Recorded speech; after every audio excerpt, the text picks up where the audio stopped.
In the hollow where the shadows fall, we gather round, we hear the call. Liquid fire from the mountain's hand burns like truth, but it tastes like sand. Oh, it sure feels right at the end of the day. Drink it up, let the story stay. The creek laughs low, the fire cracks loud.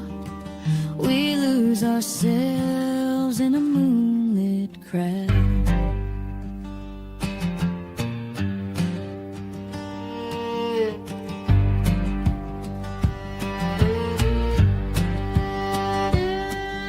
The air so thick it hums and sings,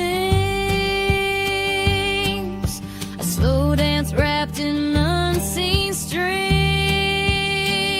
clear as glass, but it bites like a snake, sharp and cold, every breath we take. Oh, the stars know our sins tonight. Sit that burn till the world spins right. The creek laughs low, the fire cracks loud. We lose ourselves in a moonlit crowd.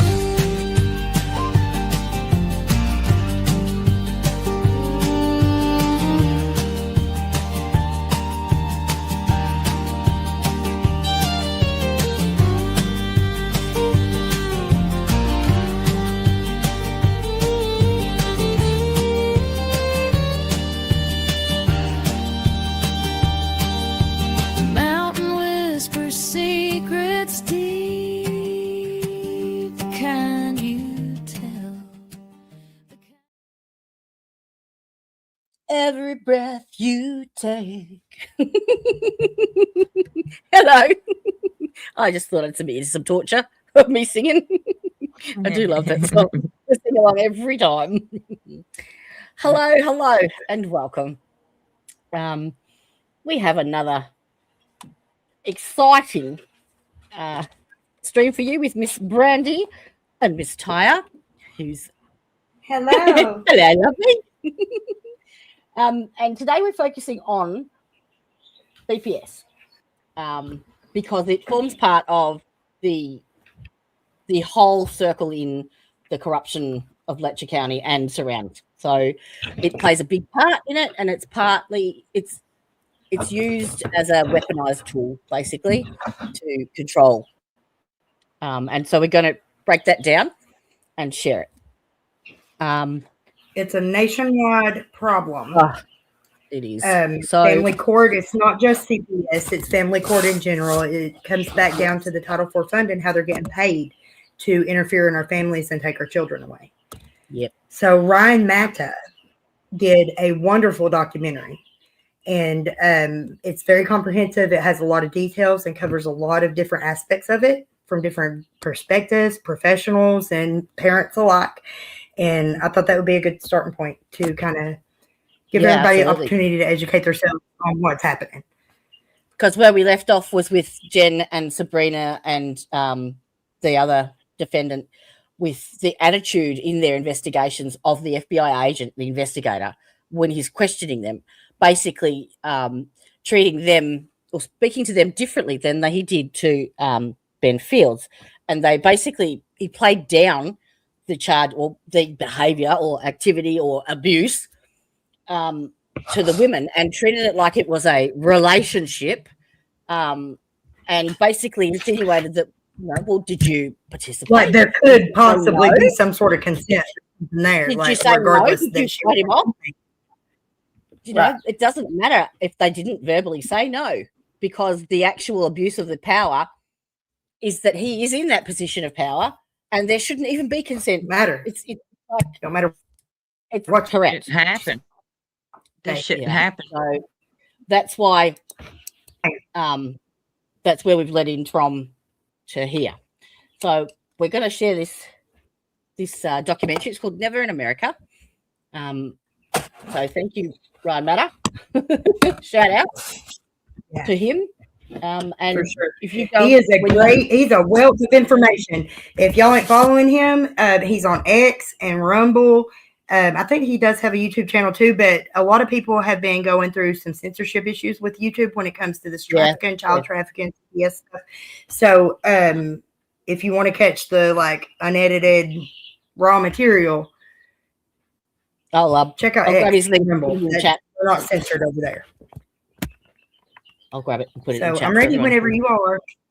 If you want to stop at any point, just wave at me and I'll stop it so you can talk. All right, my lovelies. I'm going to put my mic on mute and have me a snack while we watch.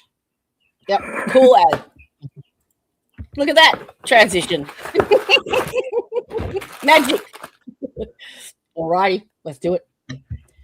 Now, I haven't seen this, so it's it's never that smooth. Whenever I do it, every time I try, it's like, nope, let's glitch out. I had it set. I had it set, ready to go. You did great.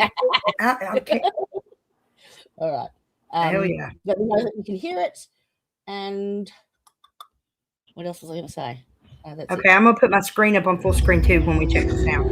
All right. So I haven't seen this, so it's a blind reaction from me. It's the greatest fear of parents to have their child taken from them. How in the world does it happen by force at the point of a gun?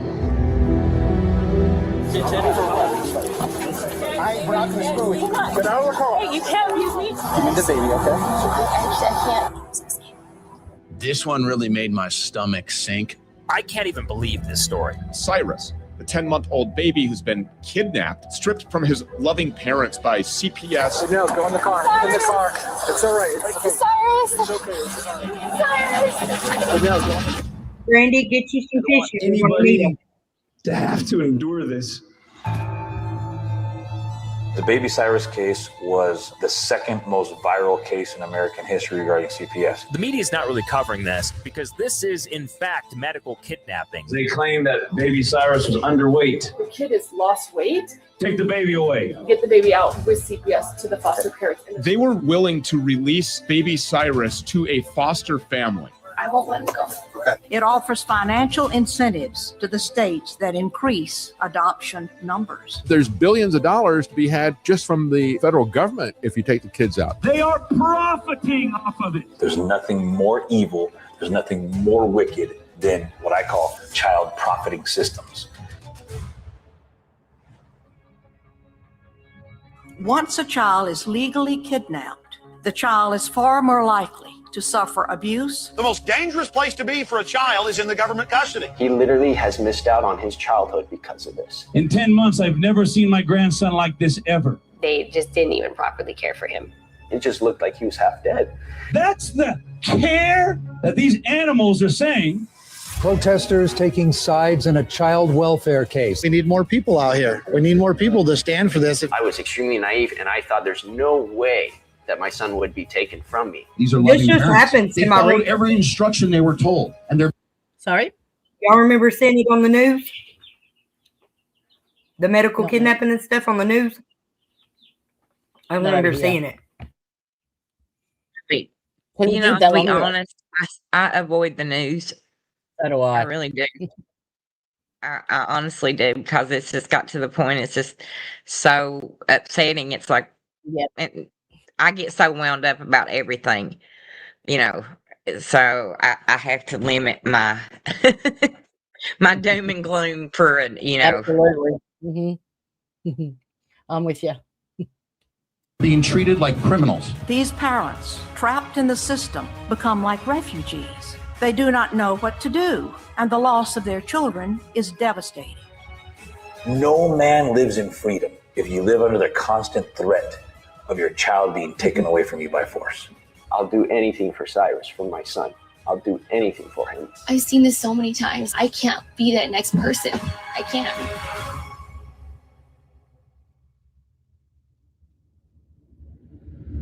Oh, I'm going to need the tissues, aren't I?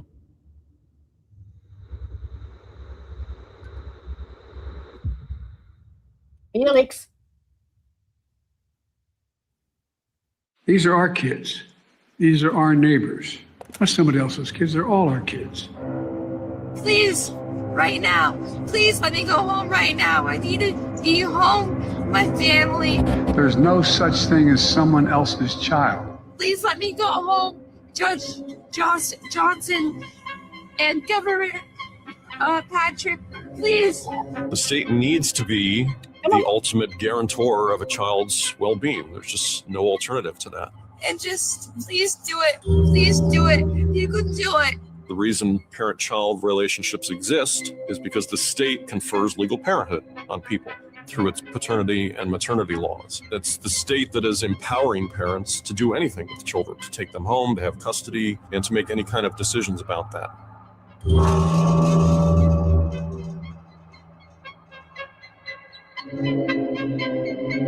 My baby is days old, and you're taking my baby away from me.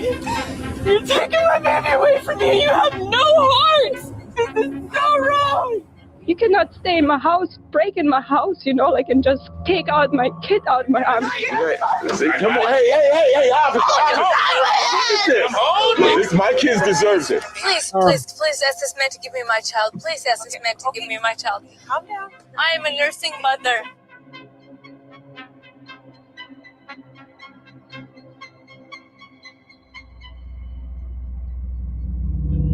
We bring social workers into homes with parents to help them deal with how to raise their children.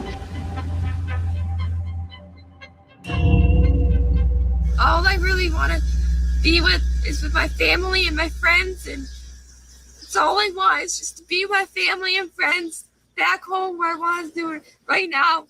You can do it. You're the one that's judging this. Get off, Felix.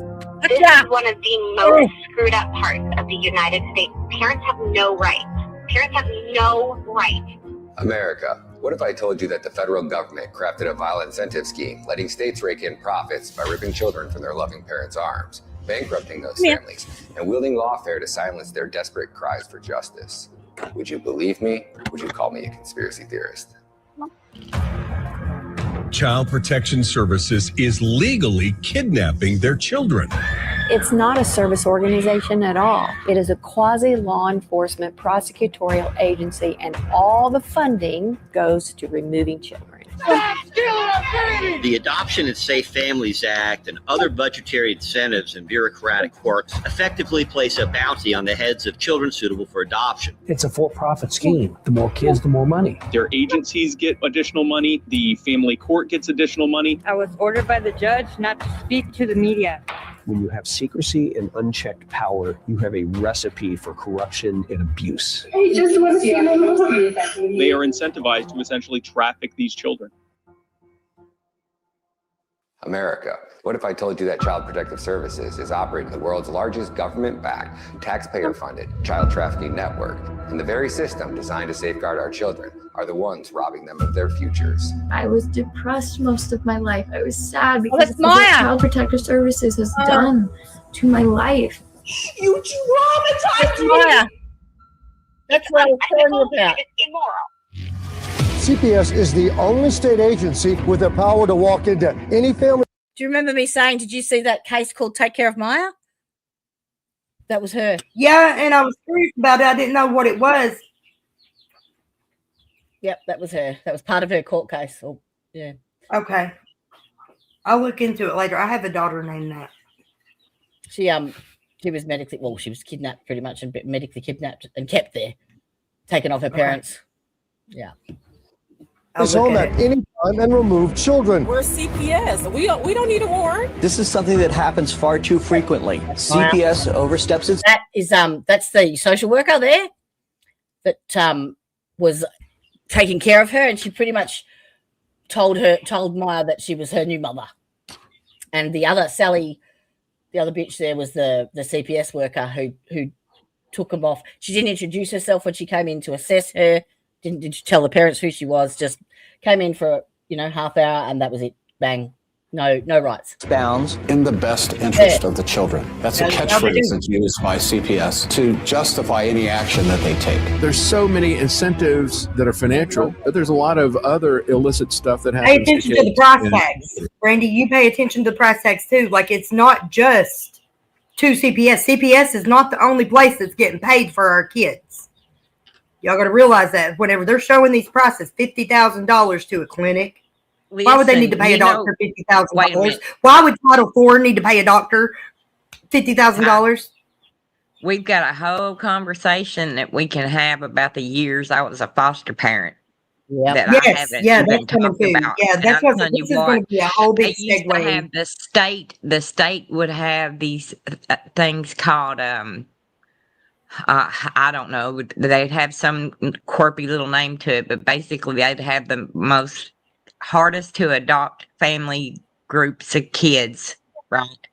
And they did. They had price tags on them. You know, like what you got monthly by taking this. The harder they were, the higher the price. Aren't they priced by like age, disability, race, if they're a troublemaker, you know, they're on the price.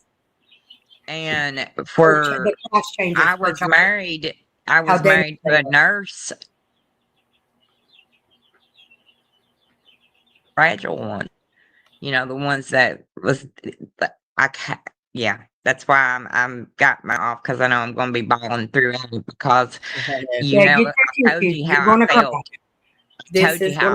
About them years. Them years was the hardest years of my life, because I really seen how bad people are, you know, because these kids would come in my home and tell me what the previous foster parents were like and what was going on, and you would report it and report it and report it, and You're nothing. Still close with some of your foster kids, ain't you? Oh, very, very, very close. They still call me mama. They still call me if they need me. They, you know, so yeah, I've got baby ducks out there everywhere. So, but in my home, they wasn't treated that way, you know. And then when what happened, you know, that's why I was the first to say something to stop it. Yeah. You know, so, you know, and it threw my life. Your role of protector. Yeah. And then, you know, but me and the kids paid the price for it. You know. So, but yeah, so that's why I've got my thing off, because I figured I'd be crying. So, yeah. But yeah, I can tell. Snack and such.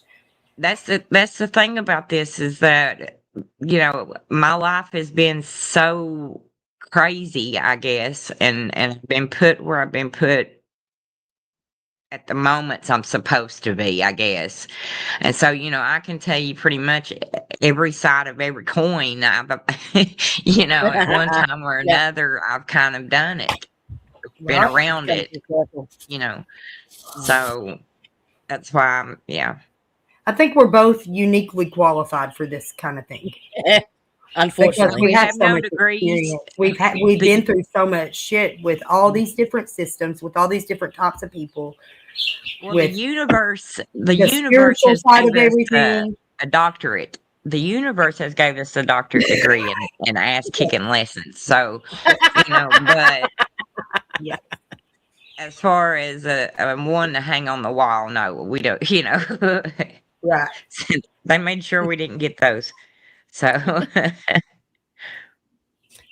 All right. The social workers in America and in Europe took hundreds of thousands of children from Christian families and gave them to pedophiles. All of the child services agencies that initially started out in the service of children becomes an organization that is in fact hunting children.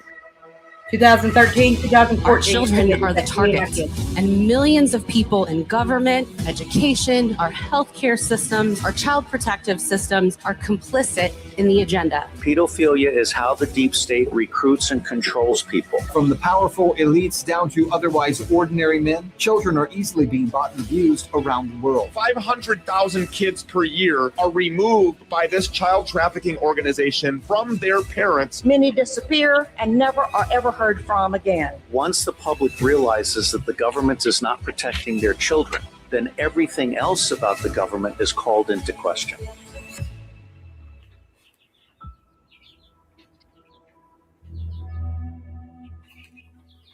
That's a very good quote. We would know virtually nothing about what's going on at our southern border were it not for independent journalists and grassroots filmmakers. Ryan Mata, he's the investigative journalist behind ThisIsTreason.com. Ryan Mata and his team, his editing team, created what I believe is a unicorn, never to be seen, has never been seen, and will never be seen again. But he released it, and it's called What is Treason? Trafficked. It is the most powerful piece of filmmaking I have ever seen. By the way, was really well done. If everybody were to watch a documentary, What is Treason? #trafficked. If everybody watched that, all 300 plus million Americans, Trump would win like this. I don't know why it's not the number one issue. I every time I come back from an operation, I'm just like incensed when I read the news, like what made the headlines. The headlines every day should be millions of kids are enslaved and the United States is driving the market with their policies. My work revolves around rescuing sex-trafficked children. The only way to combat this evil is sunlight. We must expose the system that allows these monsters to stay hidden in the shadows. America is the #1 consumer of child porn, and we have more agents working in the PR department at every FBI field office than we do hunting down these predators who are selling child porn on the internet. I wonder why America is the #1 consumer of child rape. It is as sinister as it gets. People buying or selling children for sex. An awful situation now. To really drive this fact home, last year, Alex Rosen, one man, was able to expose 248 pedophiles. The entire FBI only arrested 1,408, meaning one man with the right resources could take down more pedophiles than the entire FBI. This is why I need your support. I've dedicated the last 3 years of my life to exposing this evil. Over the past 8 months, I've released 6 full-length Netflix-quality documentaries showing how the United States government is running the world's largest government-sponsored, taxpayer-funded child trafficking syndicate. I cashed out $100,000 of my 401k to undertake this mission, turning me into the most censored filmmaker in America. I am permanently banned on LinkedIn, demonetized on 3 YouTube channels, had 3 Instagram accounts deleted, lost 2 Twitter accounts, and I'm on my 12th TikTok account. The censorship industrial complex has cut off every source of funding that I could use to generate income. I placed my first film behind a paywall. We made over $125,000 in sales, but the film didn't reach the masses. I need to give these films away for free to wake up the masses and save these children. It was God who sent me on this mission. Now I'm asking you for help to continue God's mission. Please visit givesendgo.com/Ryan Meta Films and support this cause. For $100,000, we can continue to operate for an entire year producing 4 more documentaries. For $1 million, my voice would become so loud that I could force this administration to undertake radical reform and bring home what was the name of that website? Children in America. We know that there was upwards to over 300. Won't let me get back. Hang on. Sorry, you don't have to remind it. I don't want to interrupt as it gets. People buying or selling children for sex. An awful situation now. To really drive this fact home, last year, Alex Rosen, one man, was able to expose 248 pedophiles. The entire FBI only arrested 1,408, meaning one man with the right resources could take down more pedophiles than the entire FBI. This is why I need your support. I've dedicated the last 3 years of my life to exposing this evil. Over the past 8 months, I've released 6 full-length Netflix-quality documentaries showing how the United States government is running the world's largest government-sponsored, taxpayer-funded child trafficking syndicate. I cashed out $100,000 of my 401k to undertake this mission, turning me into the most censored filmmaker in America. I am permanently banned on LinkedIn, demonetized on 3 YouTube channels, had 3 Instagram accounts deleted, lost 2 Twitter accounts, and I'm on my 12th TikTok account. The censorship industrial complex has cut off every source of funding that I could use to generate income. I placed my first film behind a paywall. We made over $125,000 in sales, but the film didn't reach the masses.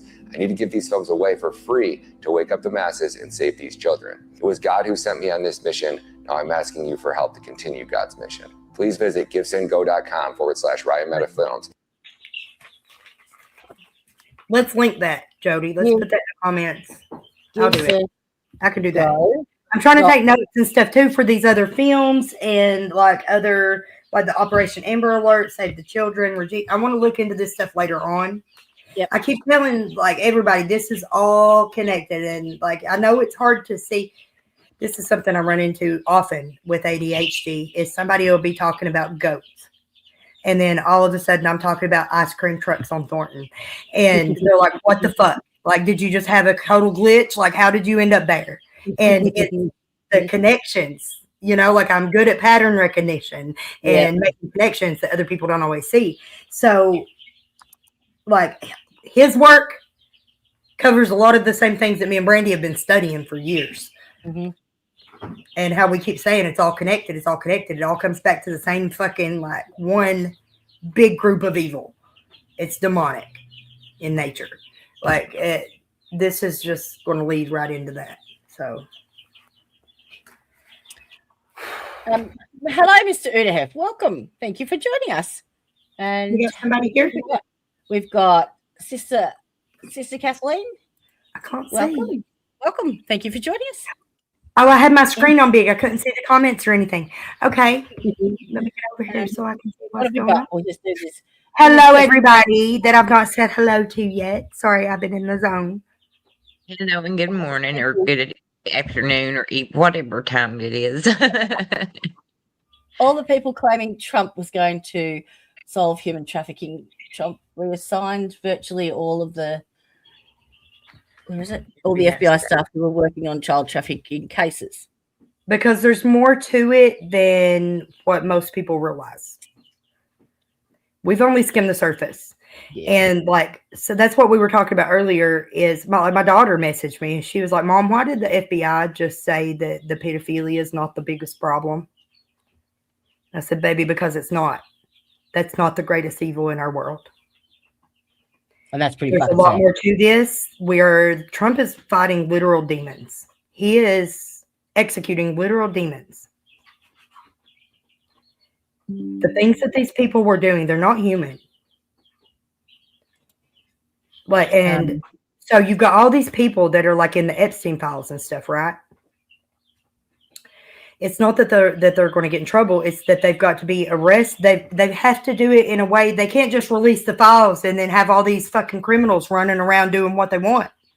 They have to go about it in an intelligent manner so that they get to arrest these people and charge them. Like you can't just drop a file with unredacted names with ongoing investigations. Those files are going to be released. All the redacted stuff will be unredacted. It's still an operation in progress. Mm-hmm. It's not over. And the pedophilia, as bad as it is, and being a victim of pedophilia and a sexual assault survivor, like I'm the first one to say, like, yes, pedophilia is bad. That's what I fought for, is to save our girls. But there's so much more to it that most people are not grasping yet. It's so much worse. It's so much worse than you all know. Is Ryan Matter a Trump supporter? Yes, I think so. He kind of goes back and forth. He goes with the facts. You know what I mean? But now he's been brought up. Not a political thing for him more. So we need to do a deep dive probably on him too in the future, mm-hmm. and see like where that goes from. Mm-hmm. It's not that his friends will get in trouble. Like I understand, like people say things like that. But I mean, where are they supposed to say? They can't get on the stage. People waiting execution. There's still 500,000 sealed indictments that haven't even been unsealed yet. There are still arrests happening in the deep state, meaning the states, judges, lawyers, attorneys, CPS workers. That stuff is still active. Like those are active, ongoing military operations right now. These people are being arrested as we speak. So, like, I don't know. I still believe in Trump. Brandy, have you got your laptop here? He's not protecting criminals. He is trying to arrest. He's the only one that has done anything to help us. He's the only one that reported. He was the only one that has tried to do anything about the human trafficking. Nobody else has listened to us. They don't take our calls. They hang up on us when we call the Attorney General, call the FBI, they hang up, or they just ignore it, or they send somebody to fucking stalk and harass you. Trump is the only motherfucker we've ever had to fight for us. Like, he's the only one that's trying, you know? If you read the rest of the files, you'll realize that what he did to those young girls, those reports were made, which I don't want to make this episode about Trump. It's not about Trump. But the reports that were made on the election year in 2016 by an anonymous victim. They never could even track down the victim. Like, you got to read the whole files. You can't just read like the sensation parts. You have to go into it. He's been working as a top agent to help bust all these people since before 2008, since like 2004 or 2006 was the first time he reported Epstein. Epstein was convicted in 2008, and it was because of Trump that he was convicted. That's all in the files too. And now there are some things that I don't agree with, like how Megyn Kelly is saying, like she went on and said, she was like, well, Epstein, it's just he just like this statutory. It's not like he's a pedophile. Like she's saying these things. I'm like, what the fuck is she talking about? What the fuck does that mean? But then when you get into the files and you start really reading and really understanding all the aspects of it, it's in our school. It's in our. I mean, not just the school, but the colleges. Like they have every aspect of society, and it's used in the judicial system to kidnap our kids into the system. Like it's so much work.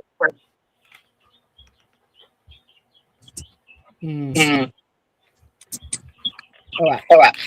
Shall we continue? Now, Ghislaine Maxwell. I think that Ghislaine Maxwell is going to end up being worse of a monster than anybody ever could have anticipated. Whenever that all comes out,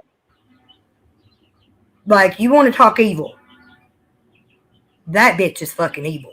You know, like, apparently Epstein, that was something that rabbit hole I dove into earlier. I was like, why was Epstein getting FBI briefings? Why was he receiving emails from the FBI about what all they're doing and stuff? And there's multiple emails how he talks about Trump was coming after him. Trump's onto us. He knows what we're doing. Like he's going to be the death of us.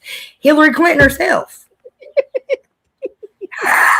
Hillary Clinton said, if Trump gets elected, we'll all be hanging from nooses.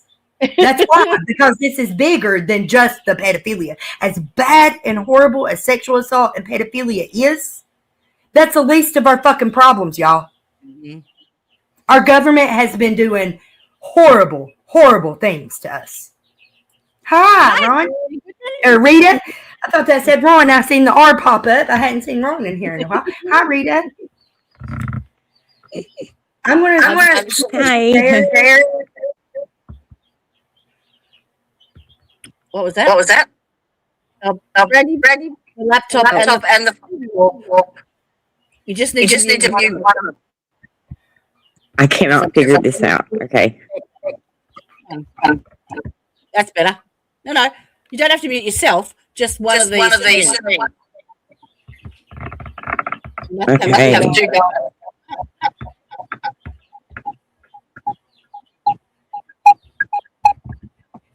Something that here he said this about exchange for her lying about Trump. If you realize she just pled the fifth, and if you pay attention, that's not Ghislaine Maxwell. I do not believe for a hot second that the woman that got on the stand yesterday and said, I plead the fifth, is Ghislaine Maxwell. Really? Not even the woman that's in like the constant video surveillance of her jail cell doesn't even look like the real Ghislaine Maxwell. Something else is going on. There's something bigger that we've not caught yet. They just released 3 million more files, though, I reckon. Right.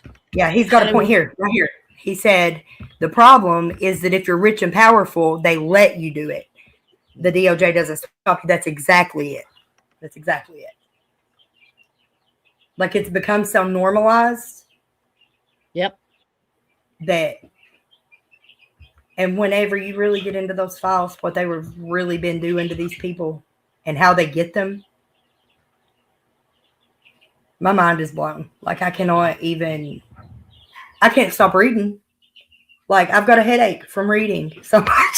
I can't stop. It's just like one thing after another. And like I knew about a lot of the things, like because I've been a conspiracy theorist for a long time. I've been labeled crazy, batshit. She's woo woo. Oh my God, who eats babies? What the fuck? Like lots of people. But that's just it, is that we're not fighting humans. We're fighting principalities. This is spiritual. This is God versus Satan. And like, yeah, Epstein sucked. Ghislaine's a monster. They're all fucking monsters. But who's the real monsters? Who is it that's teaching your children about sex at the age of 5? Who is it that's telling your kids? Who is it that's telling us that the age of consent is 16, 14, if your parents approve? Because that's not true. That's not real. But that's what we've been told our whole lives here in Letcher County. Yeah, we discovered that the other day, didn't we? Yeah. It's not real. It's not true. Age of consent is 18. But they've lied to us since we were children. We're going to get into my emancipation and stuff eventually, too. I want to take us a deep dive down that, how that happened.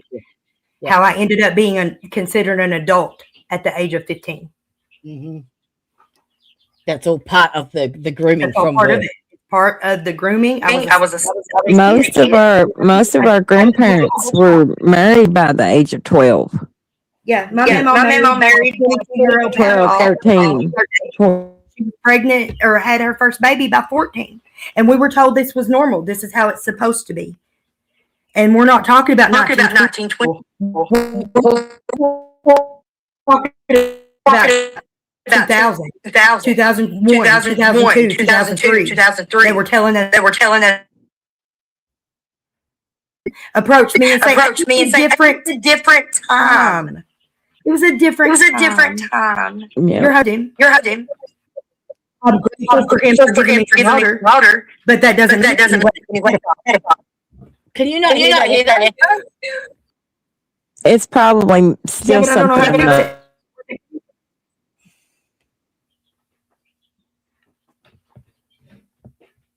I don't know how to fix it. Is it still doing it? No. It's to do with it's Brandy's mic and my mic. Feedback. No. We're getting feedback when Brandy turns her mic on. She's picking up on her behind her your voice, so she must have two. She probably has another device running still. I bet she didn't close her phone yet. She just needs to. Click on the mute button. Just right mouse click into the tab, and it will say mute. That's all you got to do on the laptop. Yeah. And then you won't get that feedback. And she's gone. Oopsie. All right, we're going to get into this because it's a lengthy 10 minutes in. Support this cause for $100,000 to continue to operate for an entire year, producing 4 more documentaries. For $1 million, my voice would become so loud that I could force this administration to undertake radical reform and bring home over 50% of the kidnapped. Respectful parents out there? Yes. Is it? We get nothing. Good. You can hide. Silenced. It's been the norm. 0% good is much easier to detect. So there's going to be some percent good that they add in there, but it's like it might be 5% or 10% good, but 95% not. So if you put something out there that has something that's a little bit good, you can hide a huge mess of wickedness behind it. People don't like nuance. They don't like detail. They want everything to be good or everything to be bad. There's a good guy and a bad guy. There's not a good guy who has bad parts to him. That's too complicated. Or a bad guy who has good parts. Oh, that's too complicated. Don't mess with the nuance. I want just the good and the bad, black and the white. People don't like the gray because that's where things get hidden.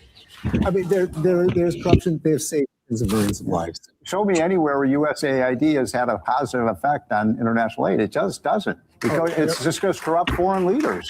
I mean, even if USAID is going to be slimmed down, it's a fantastic organization, and it's so tragic if we stop that. And Bill Gates has given away a lot of money. He's saved probably 100 million lives. Distribute anti-HIV drugs, malaria drugs, education for girls. Elon Musk will probably cost 20 million lives from the cuts that he's made on USAID when he was head of Doge. This is the playbook. Build a system too big to question, too sacred to touch. Hide the rot behind noble missions and patriotic seals. And when the cracks start to show, bury them. What my team and I encountered was absolute obstruction and lies coming out of USAID. They did everything possible to stop me from accessing their records to understand where our taxpayer money was going. 12 cents of every dollar was reaching the recipient. That means that in order for us to get, aid to somebody, we had to spend all this other money supporting this foreign aid industrial complex. When they said, oh, well, this is going to help children, or it's going to help some disease eradication or something like that. And then when we asked for any evidence whatsoever, I said, well, please connect us with this group of children so we can talk to them and understand more about their issue. We get nothing, because what we find is an enormous amount of fraud and graft. Well, 4 people are pleading guilty, all part of a $500 million bribery scandal involving USAID. The scheme, spanning a decade, involved $550 million in federal contracts through a Small Business Administration program. But here's the problem. Walter Barnes III, the man who founded one of these companies that got the cash, was a known con man, and the government knew he was shady for years, even before they gave him all the money. USAID is a blueprint, a case study in how deeply corruption can run when power goes unchecked. But it's not the end of the story. It's just the beginning, because there's a machine far darker, far more insidious, and it's operating in plain sight. A system that doesn't just betray a nation, it preys on the most vulnerable among us. Child Protective Services, also known as CPS. And this is how they've sold people what I call the CPS myth. What is the CPS myth, Diego? The CPS myth is that CPS is an institution and an organization that is one of the best parts of our government that exists to protect children from abusive or neglectful parents. Because is it true that there's neglectful parents out there? Yes. Is it true that there's a percentage of parents out there who are abusive? Yes, it is. I've dealt with them. I've seen it firsthand. I've put some in jail. So I know it for a fact. It's real, it's true, that exists, and I think everybody knows that. And if we can point to the fact that CPS is an organization that saves those babies from that, oh, it's this great organization. And that's how they hide their wickedness. They hide it behind that facade. I'm living proof that independent living services can make a difference. They put out this minor story here and this minor story there. These young people here should give us all a lot of courage. They represent out of the most difficult circumstances. And sure, you can point to the child that was taken away from the parent who was abusing him. After dealing with an abusive situation at home, I entered the foster care system and then was permanently removed from my family. I found many supports along the way. And you can point out the child who was taken away from the drug addict parents. And you can point to the family who was a foster care family who raised a child when the child was an orphan or something like that. And they love to point that stuff out. Oh, that fucking bitch.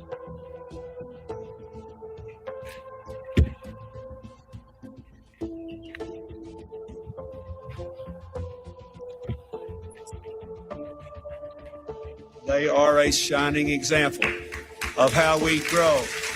These are all real acts. They're undeniable, they're tangible, and they're just enough to keep this little myth alive, dangling scraps of good to distract you from the venom as it courses through their system. Because that protects.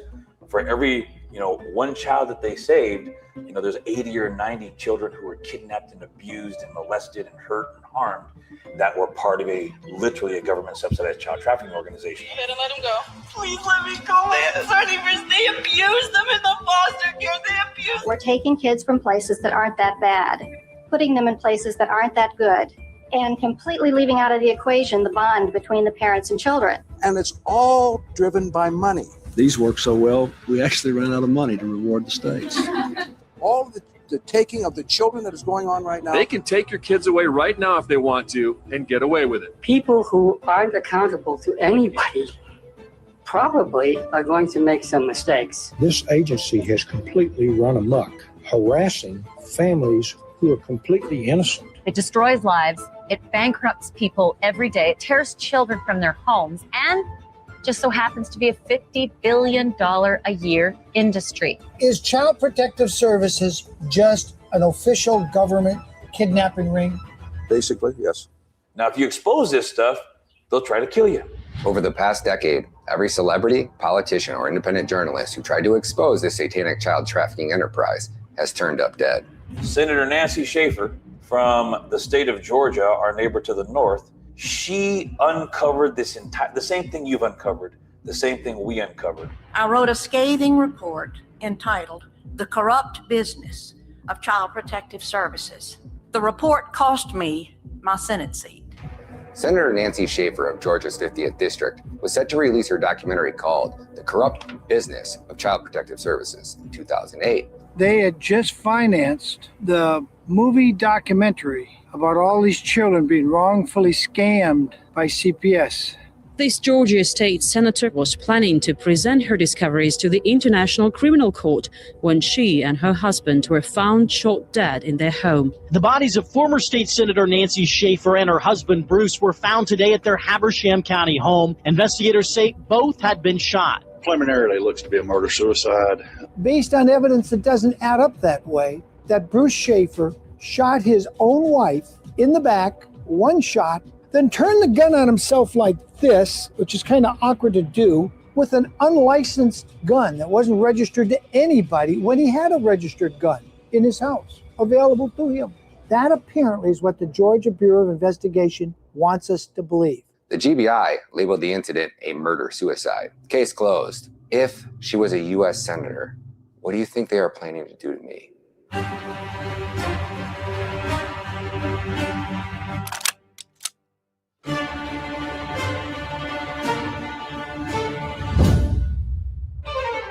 A mysterious twist in the death investigation of a government whistleblower. His dad was warned to be suicide, but now investigators are backtracking. From Seth Rich to Isaiah Cappy to John McAfee, one by one, they took them all out. This is real shit. Some guy got killed. John McAfee had been very vocal about the fact that the U.S. Department of Homeland Security and perhaps other governmental organizations were involved in human trafficking and even the sex trafficking of children. We don't want to get killed by them either.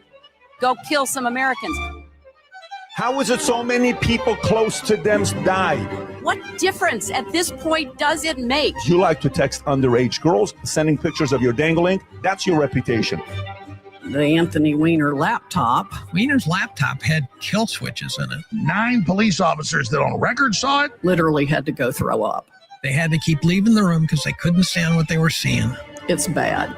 Conspiracy theory, right? The New York police officers all died. We came, we saw. Working police officers that work the DU unit all the fucking time and deal with the worst sex crimes of humanity. And they committed suicide after I'm what was so said on thrilled that you are studying the It's Adoption worse and than Safe Families pedophilia. Act. And you know what happened? The number of children adopted more than doubled. Meaningful progress for our country and particularly for our children. The Adoption and Safe Families Act, we have got some now guidelines that we have to move children through the system somewhat faster than we ever did before. Our government and all governments have traditionally deferred to the family and said, how you raise your children within certain limits is up to you. At what point does the state step in? And at what point does the state say, I'm sorry, you're doing a terrible job? There comes a point when the state must terminate a parent's rights if it's in the child's best interest. But once we do that, then we have to provide the professional resources for these kids.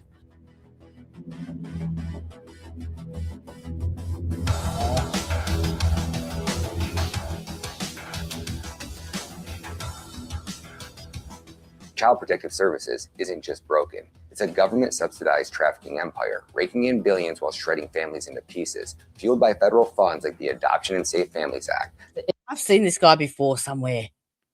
Maybe he was interviewed on Joe Rogan or something, but I've seen his face. It's familiar. Yeah, It makes caseworkers put their everywhere. Okay. feet to the fire and do their jobs a little faster than they otherwise would have. It makes court schedule cases we hear cases now every 3 and 6 months for review. Do you really want to court a government institution to tell you how to raise your kids? Caring for children is a business. Business has a bottom line. And why is it that your agency formulates a business plan? From the direction of the board. The board of supervisors. The board of supervisors, all departments, all kind of departments have to develop a business plan. And that's because the county wants the social services agency to be treated like a business, right? Right. They want accountability. Financial accountability. Financial as well as practice, and yes, like a business. CPS operates on a first profit motive. The more children they seize, the more cash flows. So how did this all come about? Where does it all come from? It all started in 1974. In 1974, the United States government passed a law called CAPTA. And CAPTA essentially gave the federal government the power and authority to take children away from their parents. But CAPTA was essentially teethless because there was no funding apparatus for it. There was no mechanism to fund it. So basically they said, we're going to give people we're going to give states the power to take children away when they're being abused. But guess what, states? You're going to have to pay for it. So if the state itself had to pay in order to take a child away from its parents, well, how often do you think they did it? The answer is only in the most egregious cases. Like if there was literally true abuse, then the state says, we got to take that kid away. And the state would have to find a way to pay for it. Well, that all changed in 1997. 1997, your best friend, Hillary Clinton, championed the ASFA law, the Adoptive Safe Families Act, signed by Bill Clinton. The Adoption and Safe Families Act, it fundamentally alters our nation's approach to foster care and adoption. The national government does have an important role to play in reforming our foster care system. It will provide states with financial incentives to increase the number of children adopted each year, and to move children more quickly into safe and permanent homes. So, Mr. President, as you sign the Adoption and Safe Families Act of 1997, I believe the future of all America's children and their families become a little brighter. And this act essentially took the existing law of CAPTA, put more teeth to it, and created a funding mechanism for it. And here was the secret, dirty little trick they pulled on this. They didn't create a new tax. They didn't create any new taxing mechanism where people would have to make a determination, oh, do we really want to pay for this or not? They simply sucked the money right out of Social Security. I'm pleased that this bill also authorizes additional funds that program needs, because it is working. Funding is available when a child is placed in a foster home with strangers. $29.9 billion annually goes to the states from the federal government to reward them for taking these kids. These work so well, we actually ran out of money to reward the states. You want to know it's bankrupting Social Security. So this law, ASFA, requires a recoding or a rewriting of the Social Security Act in order to create funding mechanisms out of Social Security to pay for CPS, foster care, and adoption nationwide. So Randy, that's why your Social Security got cut. Absolutely. Yeah, probably. Pulling the other program to steal our children. Yeah. It's sad. Actually, Tyre, have you got two devices on? Because that came up with you then, that echo. What? No, that's better. I don't, why is our mics doing that? I don't understand. I don't know. Sorry. Have you got two things on or not? No. No, Brandy's is muted. It's anytime both of our mics are unmuted at the same time. I don't know why it's having interference. We're not even in the same town. No, but Brandy's mic is picking up you in the background from the stream. So your voice is coming through. Brandy, do you have another show? Do you have it playing on another channel or in another window maybe? No, not unless I haven't shut it down off the laptop, right? You know what I'm saying? Yeah. Because it was done, and I jumped from the laptop to the phone because it was done. Yeah. I'll just turn the laptop. If you close your laptop, it's closed, so that's why I thought it was okay. Right. I don't know. It'll be okay. All right, I'm muting. Now, if you've got that tab still up on the laptop, you just right mouse click into it, and it will have a drop down box. I thought I closed everything out and turned it off, so that's why I'm not getting what it's doing. It's all right. If you're talking, but if anyone else talking up their voice in the background. So I don't know, but I'll mute mine. I'll figure it out. So the Social Security that's not civil already, as it is, exactly right. Our government has been liquidating or looting that treasury, billions of dollars, so that they can fund an apparatus that is literally kidnapping and trafficking American children. 100% correct. And are they selling these children as well? Are they profiting off from giving these children to a home? Yes. But they call it adoption. So you can't steal my child and then adopt it. Yes, they can. Under Title 4D of the Social Security Act, the federal government is essentially paying state CPS agencies every time they accuse someone of abuse. Yes. And so, if you subsidize apples, you get more apples. You subsidize corn, you get more corn. They're subsidizing abuse allegations, even if they don't have to be proven true or false or anything. It's just all they have to do is make the accusation and they get more money. So because that's how it's set up. With recent changes at the federal level, state government gets reimbursements based upon the rate of adoptions. It's an allegation we've seen many times in our 3-year-long investigation of Kentucky CPS, that instead of trying to bring families together, the cabinet forces adoptions to earn more federal bonus money. You get praise. The cabinet praises you for terminating rights and adopting kids out immediately. She says the concerted effort to take children away and put them up for adoption was so brazen, she actually saw someone successfully place an order for children. This is alleging kidnapping within the system. What else do you call it? If there is someone who is connected to the system and they see a child that they want, they are going to get the child. The Williams are among 4 Florida families now suing the governor and leaders of Florida's Department of Children and Families and other state foster care organizations, accusing the organizations of fabricating evidence, hiding and withholding key information, and ignoring state and federal family laws so they could snatch children from their biological families and then adopt them out to system-connected strangers. It's happening all over Florida. So this is much bigger than these 4 families. It's much bigger. The system is a lie. That's just what it is. The separation of families and the snatching of children is growing as the business grows, because state and local governments have grown accustomed to having these taxpayer dollars to balance their ever-growing budgets. And by the way, this is not a red state, blue state problem. It really doesn't matter whether Democrats or Republicans are in charge. This is not about red or blue. It's entirely about getting federal green. That's literally all it is getting that subsidized money. This has a provision in here that says if the states want this money, then you guys have to pass in your own legislatures your own Child Protection Act. And you can name it whatever you want to name it, but it has to have certain provisions and meet a certain standard. And as long as you meet those certain standards, we're going to give you the money. Well, all 50 states have passed it. So the only way that the state, your agency, gets money from the federal government is if it removes that child from the home, correct? I don't know if that's the only way, but I know that's one way. Under Title 4E, what do you train your workers about how the state gets its money in relation to the work they do for your agency? What do you teach them? For the Title 4E funding, that's correct. But I don't know about the other grants and all of that stuff. Okay, the only thing we're talking about right now is the exhibit that's in front of you, Title 4E funding. In order to qualify for Title 4E funding, you train your workers that they must remove that child from the home. That's the first step, right? Yes.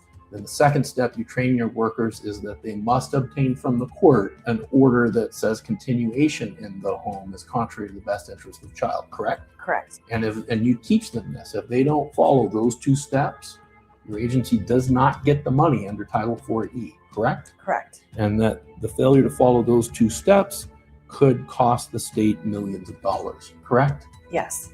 In order to help understand this, everybody remembers recently when the COVID money was flowing freely. You remember the COVID money? Sure do. What did all 50 states have to do in order to get the COVID money?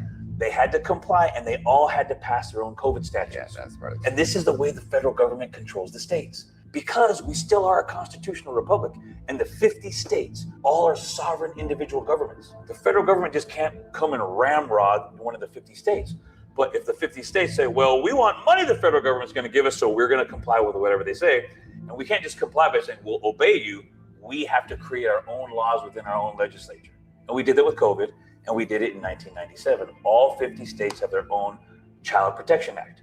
That Child Protection Act in all 50 states gives every state cover, because those laws in the 50 states protect the police departments, they protect the court systems to break and violate every single freaking right you and I have from the Constitution in the name of that law that they passed. We are the state of Michigan. Do you understand what we do? Yes, I do. We can't remove children.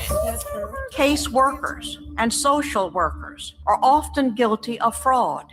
They withhold and destroy evidence, and they seek wrongly to terminate parental rights while being protected by state immunity. Is it wrong? Yes. Is it immoral? Yes. Is it evil? Is it corrupt? Yes, yes, yes, yes. But he's not going to jail because they created a system to protect themselves so there's no consequences. So of course they're going to do it. The caseworker and supervisor who lied in order to remove the Bright's children still work for CPS in the same positions. Issues no apology, says no remorse, and does not at all address their conduct or what they did to the Bright family. The evidence on court records of perjury, of documents being changed just before they went into court, all of that came out of the trial. That's all evidence. Any other civilian goes to jail for those things. There is a huge bureaucracy made up of judges, court-appointed attorneys, guardian ad litems, social workers, state employees, court investigators, therapists, psychologists, psychiatrists, foster parents, adoptive parents, and on, who are looking to the children in state care for their job security. So if there's $1 billion sitting in this, I had to write out a report once this to police explain the agency can't- difference between clonidine and clonopine to the fucking courts and social service to prove that my drug test wasn't dirty. Because they said it was dirty. I had them lab it. And like they itemized like everything that was in it. And all I was taking was blood pressure pills. That's it. And they tried to say that that was clonopin. It was a form of clonopin. It's what the social worker told the judge. So I had to go and do a bunch of fucking research and print it all off. Hundreds of pages and carry it into the courtroom to prove that I was not taking a benzo, which would have been prescribed anyway. So my generation of social workers have been shameless. I mean, honestly, it's been, it's sad.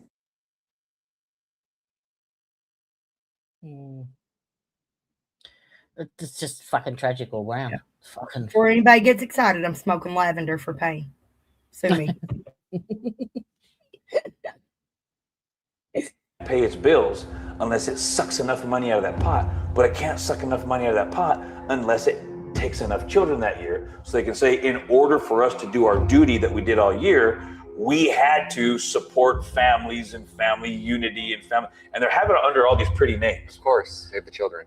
Save the children, and all they're doing is kidnapping children. So as long as they can check it off, we kidnapped 200 kids this year. Okay, cool. Here's $100 million for your police agency or whatever it is. I don't think anyone was like, wow, this will lead to nationwide child trafficking. I think that whoever introduced it thought that this was a good way to fund things when they first introduced it in the 70s. But what it has happened over the last few decades is you see states that are putting quotas on their caseworkers saying you have to find this many abuse accusations that you can credibly make. It's literally hitting a quota, and it's so decompartmentalized that the cops are just going, oh, I'm just going and rescuing a child and taking it from its mother. I'm not the trafficker. I'm not the one who's selling the child or putting it, you get what I'm saying? They all say that. What did they say in the Nuremberg trials? Just doing my job.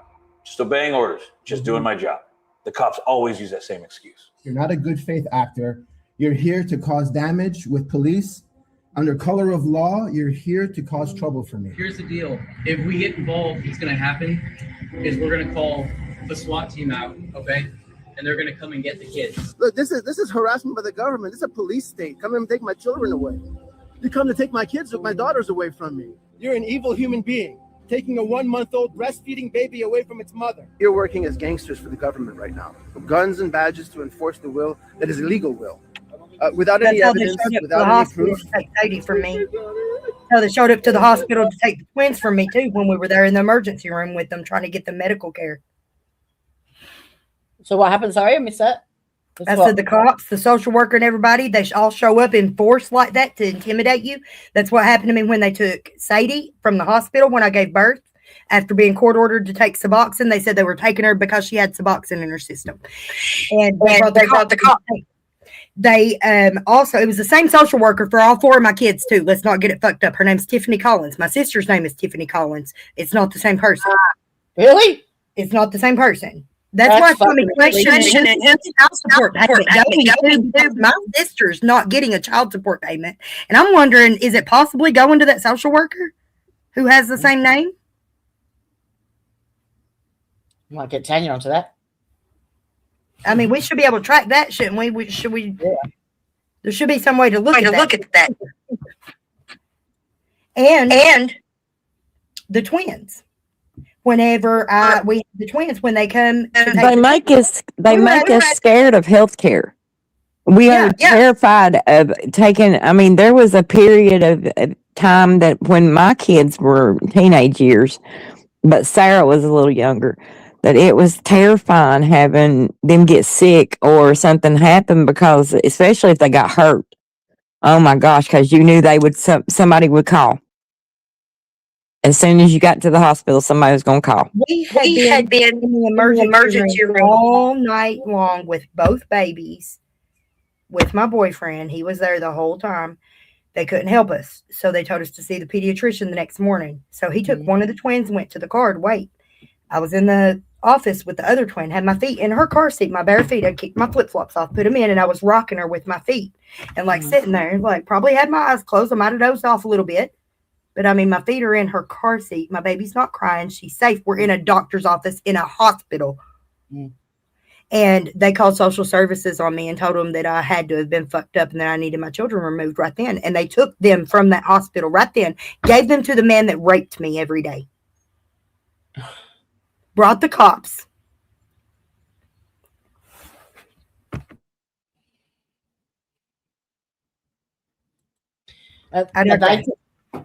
Right?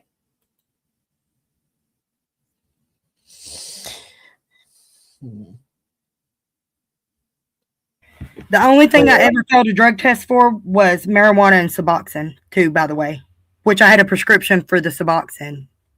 I mean, there was no prescription then for marijuana, but it's fucking weed. They loaded you all up with Suboxone, forced you to take Suboxone, and then turned around and punished y'all for having it, or punished you for getting it. You know, it was always something with it. You know. So it was court-ordered. Mullins? Yes. No. Jim Woods was the judge then. It was right whenever Suboxone first started being a thing. It wasn't even prescribed in this county. I had to go out of county and see a different doctor to Pike County. Whenever they sent me over there for that detox, that's when they started me for the 17 days of detox, when they knocked on my dad's door and drugged me out of my bed to take me to detox in the middle of the day. That's what they did. They put me on Suboxone after that, and then shipped me off to rehab for a year. And whenever I got back here, I had to go to the doctor out of town because there wasn't even any doctors around here that wrote it. They were all fucking like, no, this is a bad drug. We don't want anything to do with this. We don't want no part of this. And that's why there's such the stigma now with it, because you've got people.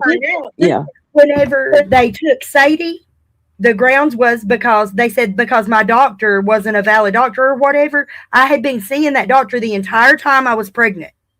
And just a few weeks before I gave birth, he got busted for some kind of fucking Medicaid fraud or prescription fraud, writing bad prescriptions, and got fired.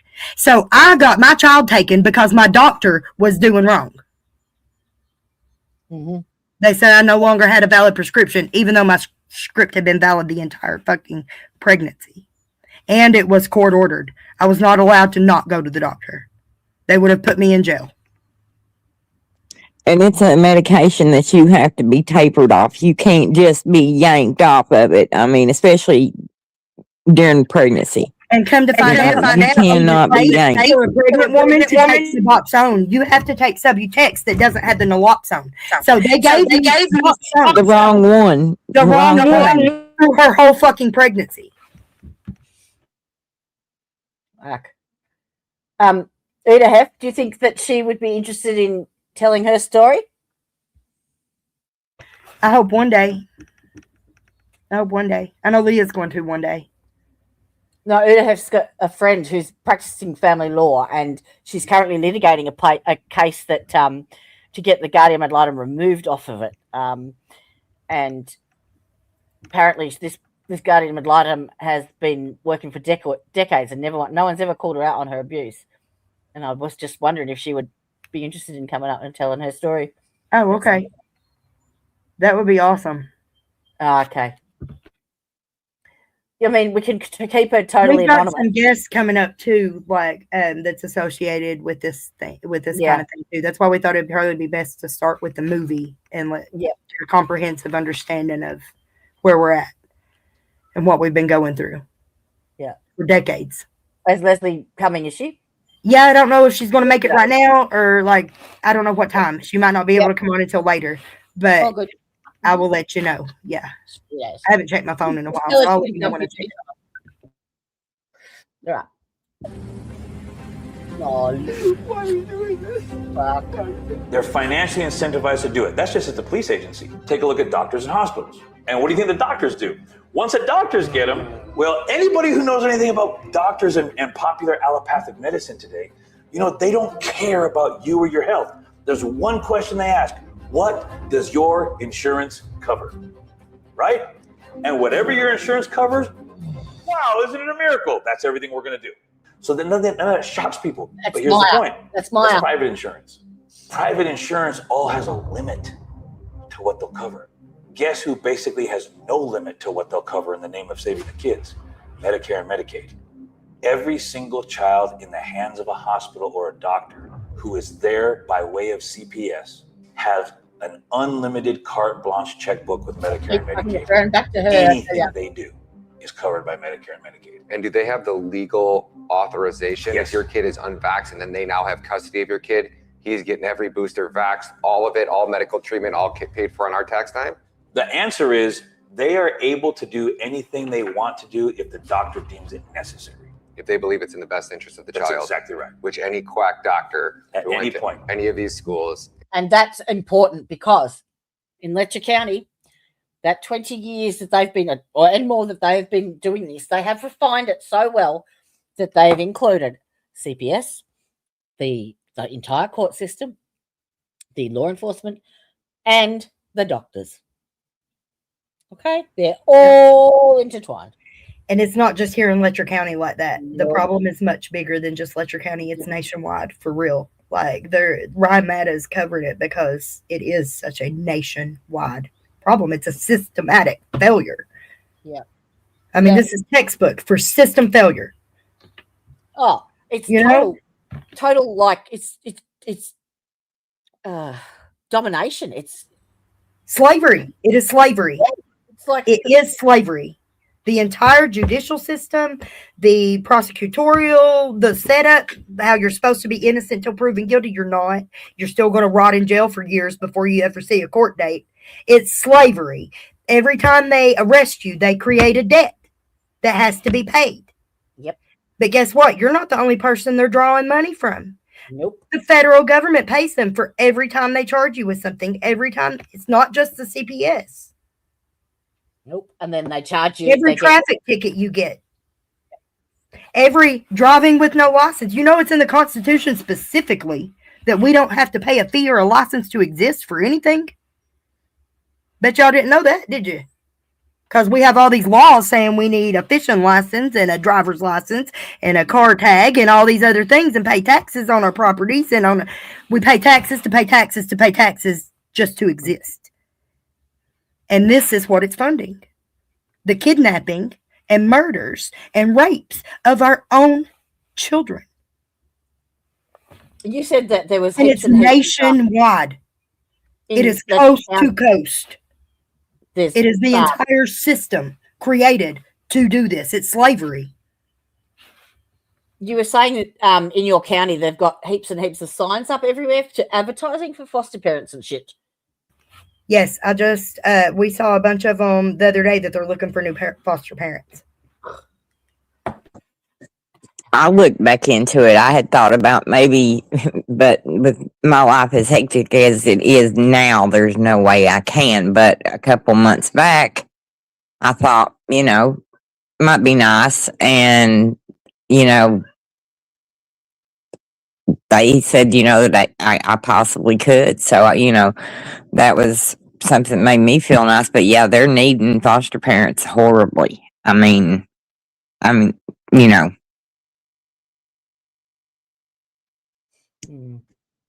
Anything that's got a price tag attached to it is fair game for them. Which is fucked.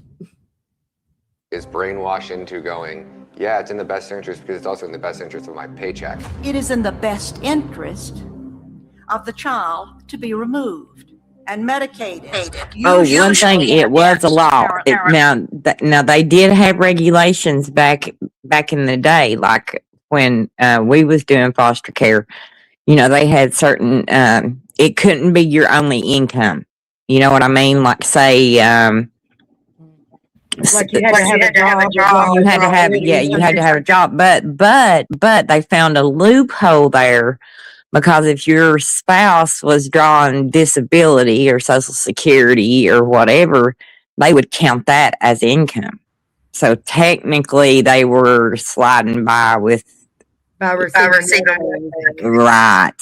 So they was some people getting by with it, which we didn't. Dumbass ex-husband or whatever you want to call him worked. Sorry, he worked. He had a good job and everything, and I, stayed home with all the kids and stuff. So that was like primarily my job because I done all the, counseling. I had one foster child. She had a counselor. I swear it took us 2.5 hours to drive to the appointment. And they had her doing it twice a week. And I would have to she would have to miss school that day. I mean, it was horrible. Yeah.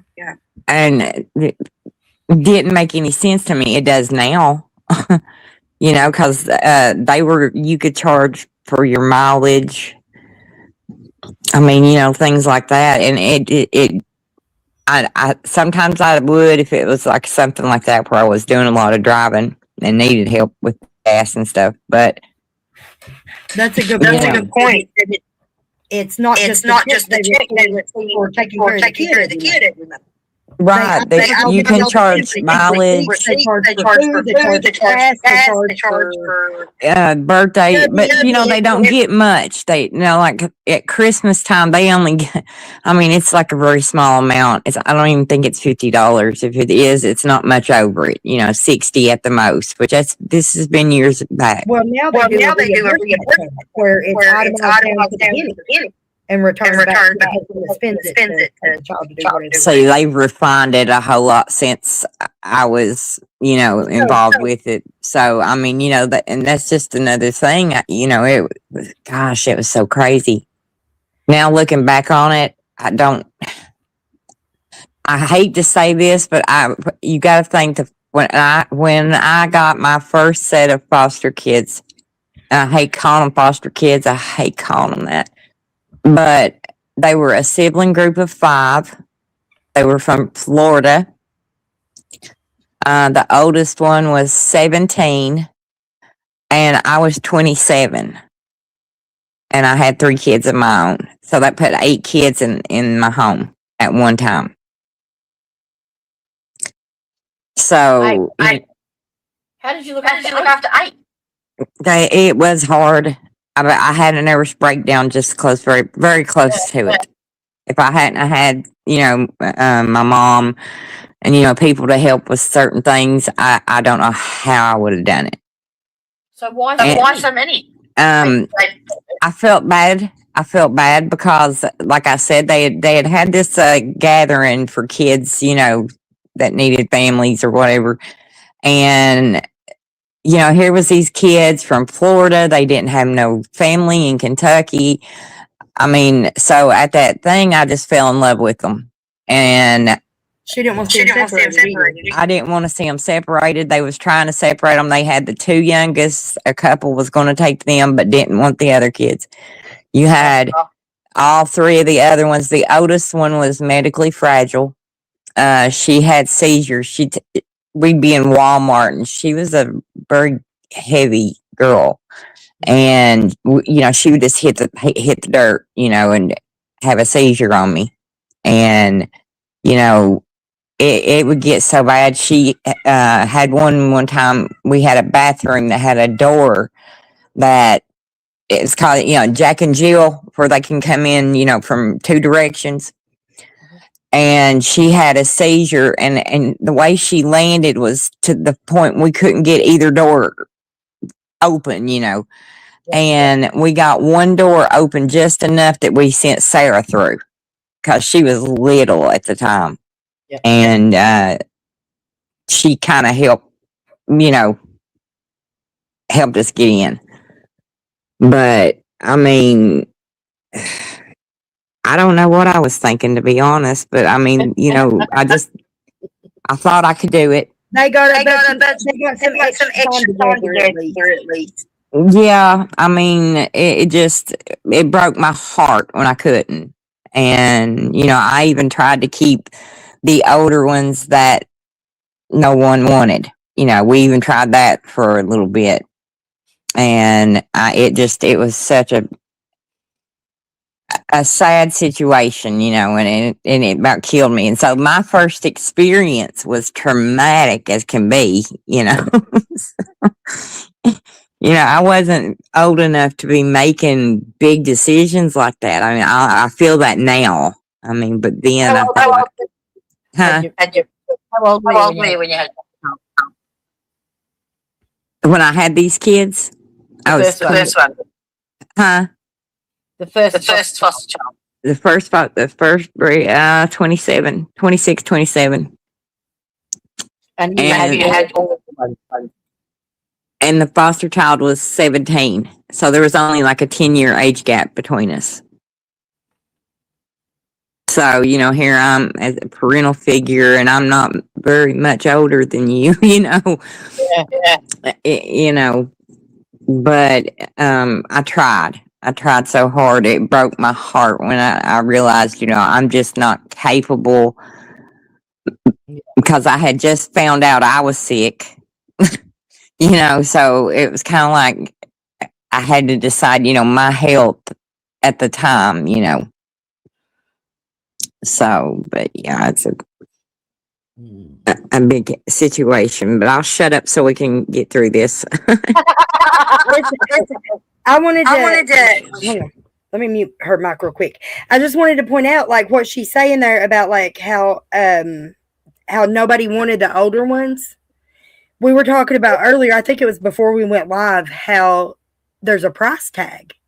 These kids are classified according not only to their age and sex, like gender or whatever, but also like their medical needs and things like that. And certain kids, like the ones that don't bring as much money, they don't get took in.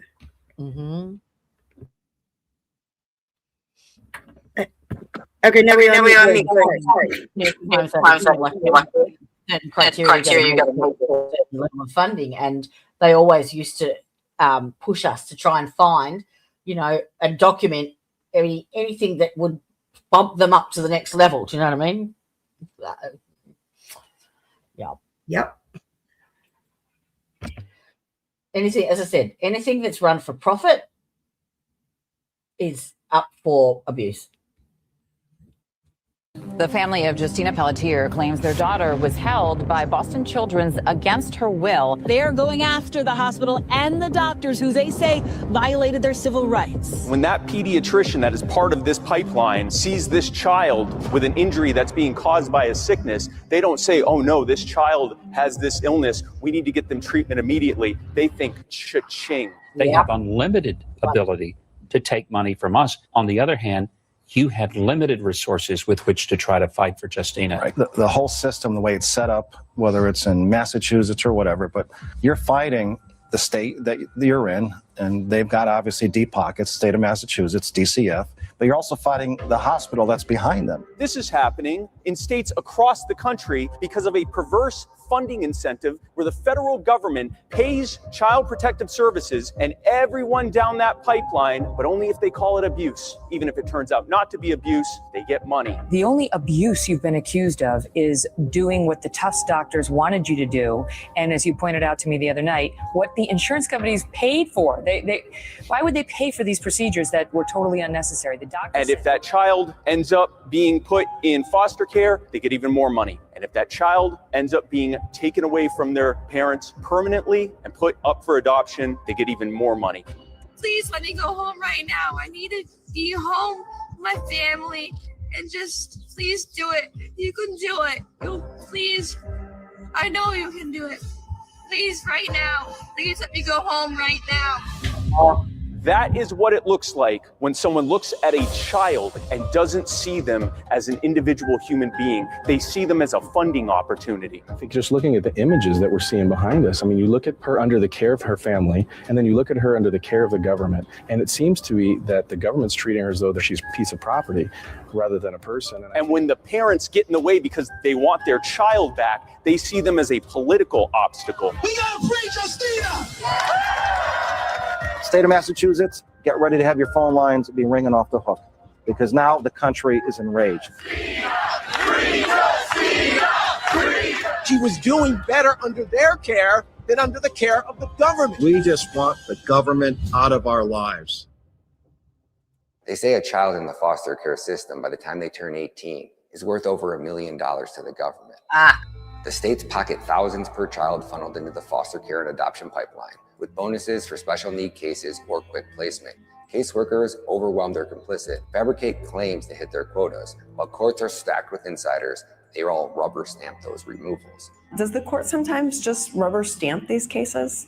I'd like to say no, but I think that it is true that sometimes not enough attention is given. They want the court to make those orders because those orders are what get them paid. I mean, does the judge get paid? The social workers are actually trained by the judiciary on what they need to say and how they need to fill out the form in order to get the Title IV funding from the government. So the judges are in on it also. They're all drinking coffee out of the same pot. They're getting paid. They're getting paid. They're getting their salaries. They say that each state has its judge, individual rogue judge, or its individual rogue court. The whole court system is a mess, does not protect children.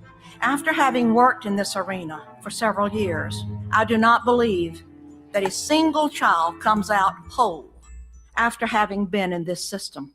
Children vanish into this leviathan of group homes, private agencies, and unvetted foster parents. Some are sold to predators under the guise of care. A child who is taken by CPS has a 700% higher probability of adopted out to a gay parent versus a child who's given up by their adopted parent. This isn't protection. It's a demonic state-sponsored market trading kids for dollars with zero accountability. Guess where most of these children are adopted by? Most of these children are adopted by homosexual couples because other adoption agencies, Catholic agencies, Christian agencies, Mormon agencies, they don't adopt out to homosexual couples. But if you get a kid from the government, they're more than happy to give them to queers. Oh my gosh, you're so tall. You're gonna sit on my shoulder? Wow. No. Come on, let's go look in here. A gay guy couple are just as equipped to raise a child as heterosexual parents. That's what you said. Absolutely. Yeah, without a doubt. Because love, stability, commitment, kindness, caring, values, morals, discipline, guidance, that's what really makes good parents.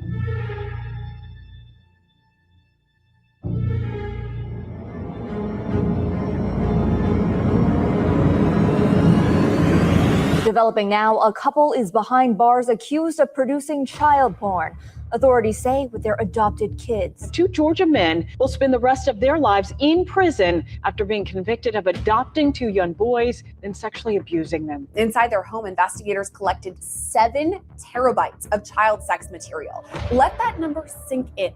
That means these dads had more than 3,000 hours worth of child pornography recordings of their own sons. It's almost as if these men adopted these children for this explicit purpose. We have a couple here that own the pizza parlor down here in Awesome that just got convicted of having child porn of their own child with their own child. Oh.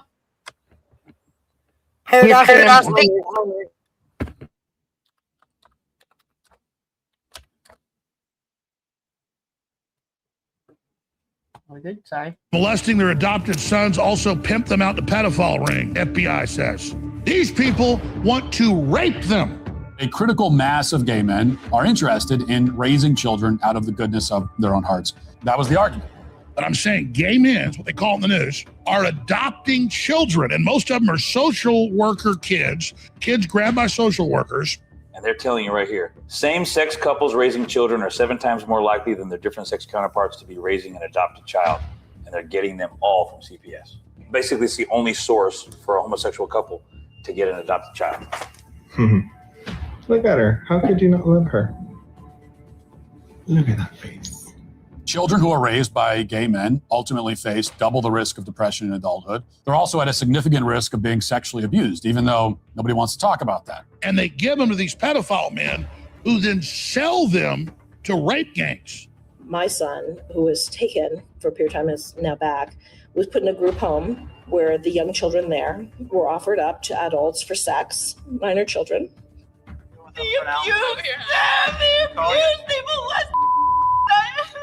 And this is what happens in group homes. They're trafficked to pedophiles. And this is the practice, because selling a child over and over again is just such a lucrative business. Andrea Wood is the president of the activist group California Family Advocacy. The counties need the money. I have records of the Contra Costa County saying that they're broke, they're in financial stress, they need money, and they need to take these children away. So they're actually trying to make false allegations against parents. They're trying to force children under what's called suborned perjury to lie against their parents. It's a criminal racket. It really is. But the big racket is putting children in foster cares, group homes, and adopting children out. This is not right. You guys are doing something illegal. The machine thrives because it's untouchable. Whistleblowers are fired, parents are silenced, and records are sealed. CPS hides behind its rescue stories, but the truth is brutal, and they're not saving kids. They are harvesting them. Every dollar Congress pumps into the systems just tightens the chains, turning children into commodities and families into collateral damage. We're pulling back the curtain, exposing the beast for what it is, the world's largest, most insidious child trafficking network funded with your tax dollars. CPS, the agency you were programmed to trust, is a predator in disguise, and the United States government is the enabler. Today, we step into the heart of this betrayal with a story that will rewrite everything you thought you knew. This is the story of baby Cyrus, a child torn from his family, a casualty of CPS's ruthless machine. And through the voices of 4 family members, we'll uncover the pain, the lies, and the truth that will leave you outraged.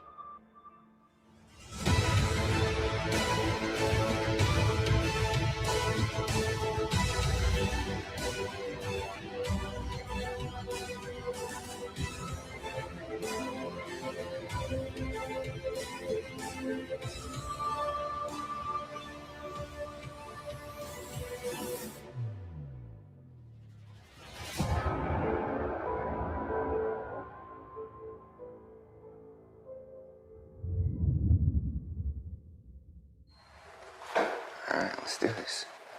The mic is good. Yeah, mic's good, yeah. You want to count to 10? Okay, 1, 2, 3, Yeah, you're good. 4. Okay. My name is Marissa Anderson. I've been married for 5 years. I've got 3 kids, and I had a crazy story where my son was taken wrongfully through CPS. So I'm just here to share my story today. My son, Cyrus, he's absolutely the healthiest baby that I've ever known. Are you so happy?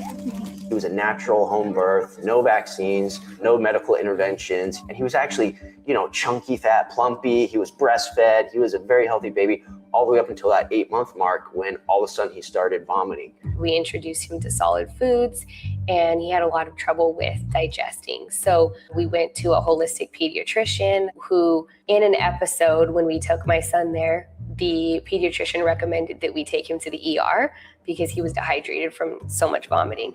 Cyrus's episodes, how they worked is they're on and off.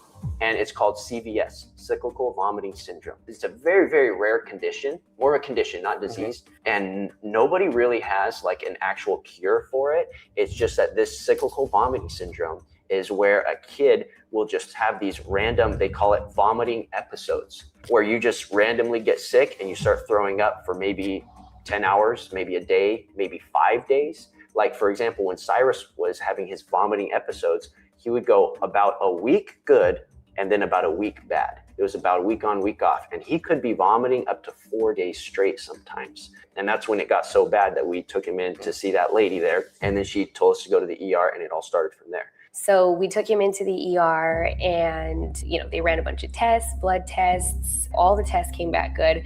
The doctor actually said he was one of the healthiest babies they've seen according to their tests, right? So they weren't getting to the bottom of it. At St. Luke's Hospital, Natasha Erickson, our doctor, was leaning up against the wall while we were telling her our son is throwing up over and over and over, and that this is not normal, and that we have done everything. He's breastfeed, he's a healthy baby, no vaccines. And by the way, after we told her that he was not vaccinated, because she did ask, she acted very hostile and distant from us. And at that point, I knew that we weren't going to get the care that we needed for Cyrus. He actually was getting worse and worse in the hospital, and we wanted to take him home so we can continue our care plan with our naturopathic doctor. We were actually able to get him over his episodes quicker at home. So, we asked to take him home, and they got really defensive about that. Dr. Natasha Erickson was still literally treating us like we were kids. We didn't know what to do, and that she needed to do everything for our kid to make him better, or at least do all these different tests and run these, and that this was required. And she threatened and said, if you don't do these things, then I will call CPS. She made that threat in the hospital. And that was, I think, 2 days in, she made that threat. No matter if it violates your religious exemptions or not. No, and she knew, because we told her we were Christians, and we told her that he was unvaccinated and that we were a Christian family. And she knew. So no matter if it violated our religious exemptions or not, it didn't matter to her. She made that threat. So of course, scared of that, we stayed another night, I believe, in the hospital, and they discharged us the next day because he had stopped the vomiting. Not because of anything they were doing. They ran all kinds of tests on him and all kinds of stuff that was completely unnecessary, but they said they needed to. And she told us, I'm not going to let you guys leave unless I have somebody set up that you can go in and do checkup appointments with. And I'm not going to sign the consent form for you to leave until that happens. Of course, Marissa and I, we just wanted to get out of there with Cyrus. We were like, this is it. We just have to say yes and get out of there. So we said, okay, fine. And she set us up to go visit with Aaron Dykstra that following week, because we were released on a Saturday. We had a follow-up with the pediatrician on Monday, and then Thursday, I believe, we had another appointment with the pediatrician, so that second appointment. And this time around, he had told us that he wanted us to come back in the next day, which was Friday, so we could see my son's weight, to see Cyrus's weight, just a weigh-in. And he told us, you don't even have to see me. You could just have one of the nurses put him on the scale. Well, Friday morning, Marissa actually wakes up with a severe sore throat. She's not feeling that well. And she's saying, I really don't think that I can go in. And I'm completely understanding that. And it's this during COVID times too, right? Where literally they're like, if you feel anything, mask up, don't come into our doctor's offices, we'll reschedule, right? That's normally what we're having. I'm not sleeping much at all. My son's been sick on and off. And with the CPS threat, it was just a lot of stress. So I ended up calling in and told them I wanted to reschedule, wouldn't be able to make it in that day. Then turned my phone off, went to sleep. When I woke up, my phone had messages from a social worker. And this lady called my phone, leaving a voicemail saying we had a missed appointment that we didn't go to. And Aaron Dykstra sent it over to her saying that we need you immediately to take your son down to Faces of Hope Center. And it was a child abuse center where... Jody, you remember whenever I was telling you that CPS leases office space inside of hospitals so that they can have easier access to kidnapper children? This is a good example of that. They're monitoring medical records, which is against HIPAA too. It's been on the phone that they would have police waiting there for us. So I'm thinking what the heck is going on? This is not severe. We have Cyrus. She's freaking, literally, she leaves me this voicemail and she sounds like she's demanding me to go, I have no other option. And I come to find out later, this is how they make things sound to parents. They make it sound like it's so urgent. You have no other option. This is how social workers do things. That is how they operate. And you know what the Faces of Hope Center is? Let's talk about Faces of Hope. For those who may not be familiar with the organization, what are you and what do you do? We support victims of domestic violence, sexual assault, elder abuse, child abuse, human trafficking, and stalking. We have partners in our building that provide great resources. It takes a village to provide wraparound services. That's where they take kids that have been put in the system. They take them there, get them checked out, and then they do all kinds of investigations, and they use that in their case. So of course it's a very, it's very scary. We don't want to just take him right in. We wanted to contact our attorneys first. And then I let my father-in-law, Diego, know. And about that same time, we had 2 Meridian Police Department detectives show up at his office location. It's one thing if you have a social worker calling you and leaving you voicemails, well, detectives showing up. That's legitimately concerning. That's scary, man. Yeah, the cops coming for your kid. That's exactly right. That's what I thought. By the end of the day, we actually ended up at a friend's house who was a former police officer. I really wanted to talk to this friend and just kind of get some advice from him. So we were there. We spoke with the friend. He had a dinner for our family. He was saying they have no probable cause. You guys haven't done anything wrong. You should be fine. So you guys leave, you guys went out to dinner? Were you out to dinner with everybody? I was. Yeah, okay, so you guys leave dinner. And what was that? Walk me through how that event unfolded for you. It was so weird because when we left that night, I came with my dad and my brothers in one car, and my sister, Levi and Cyrus, came in their truck. And when we left, I was like, I'm riding with you guys, which I do regularly. When we meet up somewhere, I'll ride with them, ride back home. Marissa was in the back seat with Cyrus, and because that's where his car seat was, she wanted to be close to him, which most moms do. And, the kids are a little bit older. And so I rode in the front with Levi. My dad takes off ahead of us. And as soon as we pulled out, I immediately saw that black car. So I immediately said, guys, they found us. They're here for us. And I call my dad. I'm like, Dad, they're right here. The cops are here. I think they're trying to get us. And he looks ahead and he goes, oh, I see another one on the street up ahead. And he was like, yeah, they're coming for us for sure. So he's the one who suggested we pull into that gas station. It was fully lit. We didn't want to be on some chase or pulled over in the black. And it's 11:30 p.m. at this point. So we pull into the gas station and he said, don't do anything. Don't lock the doors, right? I'll be there soon. Start filming. We got a call from Meridian Police Department detectives. Okay. And for whatever reason, they're looking for your truck. This cop was actually a Garden City Police Department. So it was outside of Meridian. It's a neighboring city, but it was outside of Meridian. So it's just nearby, right? So they didn't actually have jurisdiction, but come later to find out in the actual reports that we received from the lawsuit, from our discovery and all that kind of stuff, they illegally tracked my cell phone and they went to T-Mobile. T-Mobile's my carrier, and they requested a ping on my cell phone. The Meridian Police Department had this in their records. They pinged my cell phone and it gave them the location of that area. And they had it was in Garden City, right? Out of their jurisdiction. I wish you could see a list of all the phones that are pinged in Letcher County. What was that? I'd like to see a list of all the phones that's just been pinged in Letcher County. Kind of like how his records and everything pinged. Yeah, that would be nice. It would. And do a stakeout on us. And they also put a bolo on my truck. Be on the lookout for my truck. Any cop that sees my truck, report it. The Garden City says, hey, Meridian Police had us pull you guys over. We just want to detain you and ask you some questions. So the detectives pull up. And these detectives are the ones who are familiar with the case, if you will. There's a lot of other cops and officers on scene that they brought on who don't really know what's going on, right? But the detectives and the sergeant know exactly what was going on. Marissa's in the back, Levi's in the front, and they're talking and communicating their whole story. What's going on with Cyrus, all the steps they've taken, all their hospital visits, why they had missed the visit earlier that day. And then somewhere, it seemed quite sudden. Levi, do me a favor, step out of the car. Isn't that my right? Not right now, son. Get out of the damn car. Get out of the car. I'm not gonna screw around with you, okay? Get out of the car right now. Get back now, or you're gonna go to jail. Detain for what? We're not gonna screw with you. You understand? For what? For what?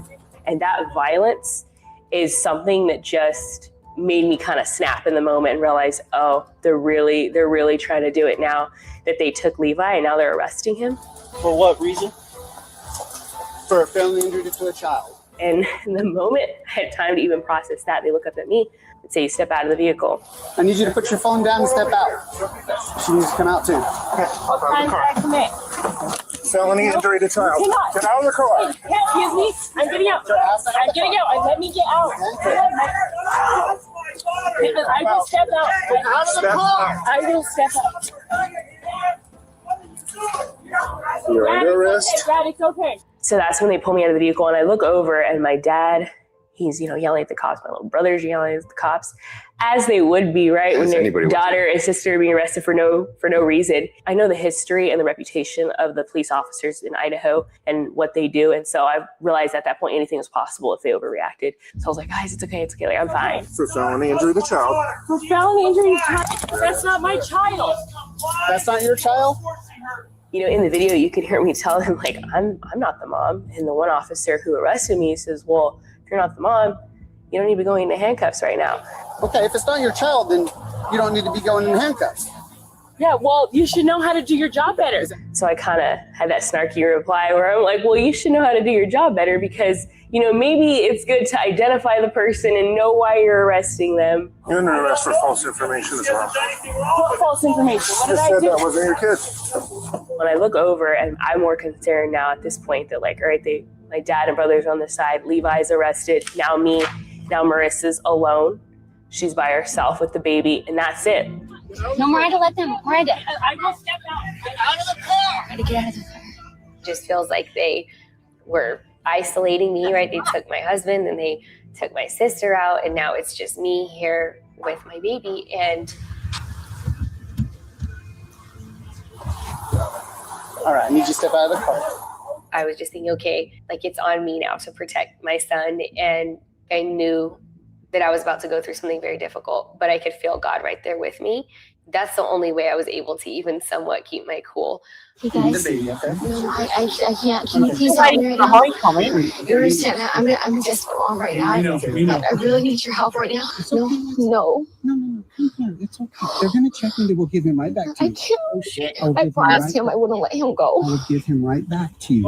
I will stand right here with you, I promise, okay? But the officer, he asked for me to hand over Cyrus so he could do a pat down search.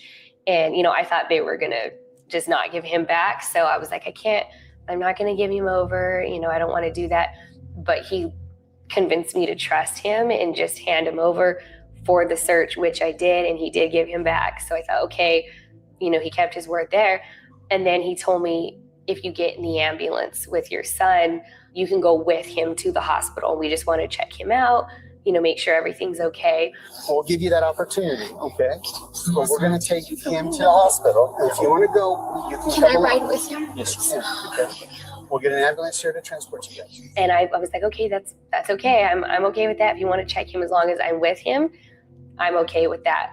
So I listen to them, I get my diaper bag, everything, go into the ambulance, sit down with my son, and the lead detective hands me a pink piece of paper and he says, your son is now in the custody of the state and you have to hand him over or you're going to go to jail.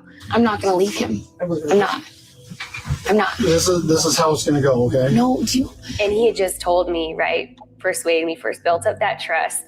And I thought, okay, I really could. I'll go to the hospital. The officer told me that I could go with him in the ambulance into the hospital. Yeah, and I don't know what was said before then. I was not a part of that conversation. You can't take him. You can't. Okay. And we had a bit of an interaction there where I was trying to explain to him that he doesn't digest proteins well. He can only accept my breast milk. He needs me to be able to nurse him. And I plead with him saying, just let me go with him. You can watch. I'm not going to do anything, right? Like, you're right there. Why not just let me go with you? And he didn't care. You need to give him to the EMT, and you can go on your merry way with your friends and your family who's out there. That's not Mary at all. Or I remove him from you and you go to jail. You need to make that decision. You need to make it now, please. I won't let him go. Okay. Just cold, very cold. And I knew there was not going to be any way out of it, but I also knew that I couldn't willfully hand my son over. Okay. I'd be getting out of that. Please let him go so he does not get hurt, okay? Come here, little buddy. Okay. I didn't physically resist at all, but I didn't hand him over. And I was like, I let him go. I There's tried back. nothing like I'm I'm not being I able didn't want to go to jail.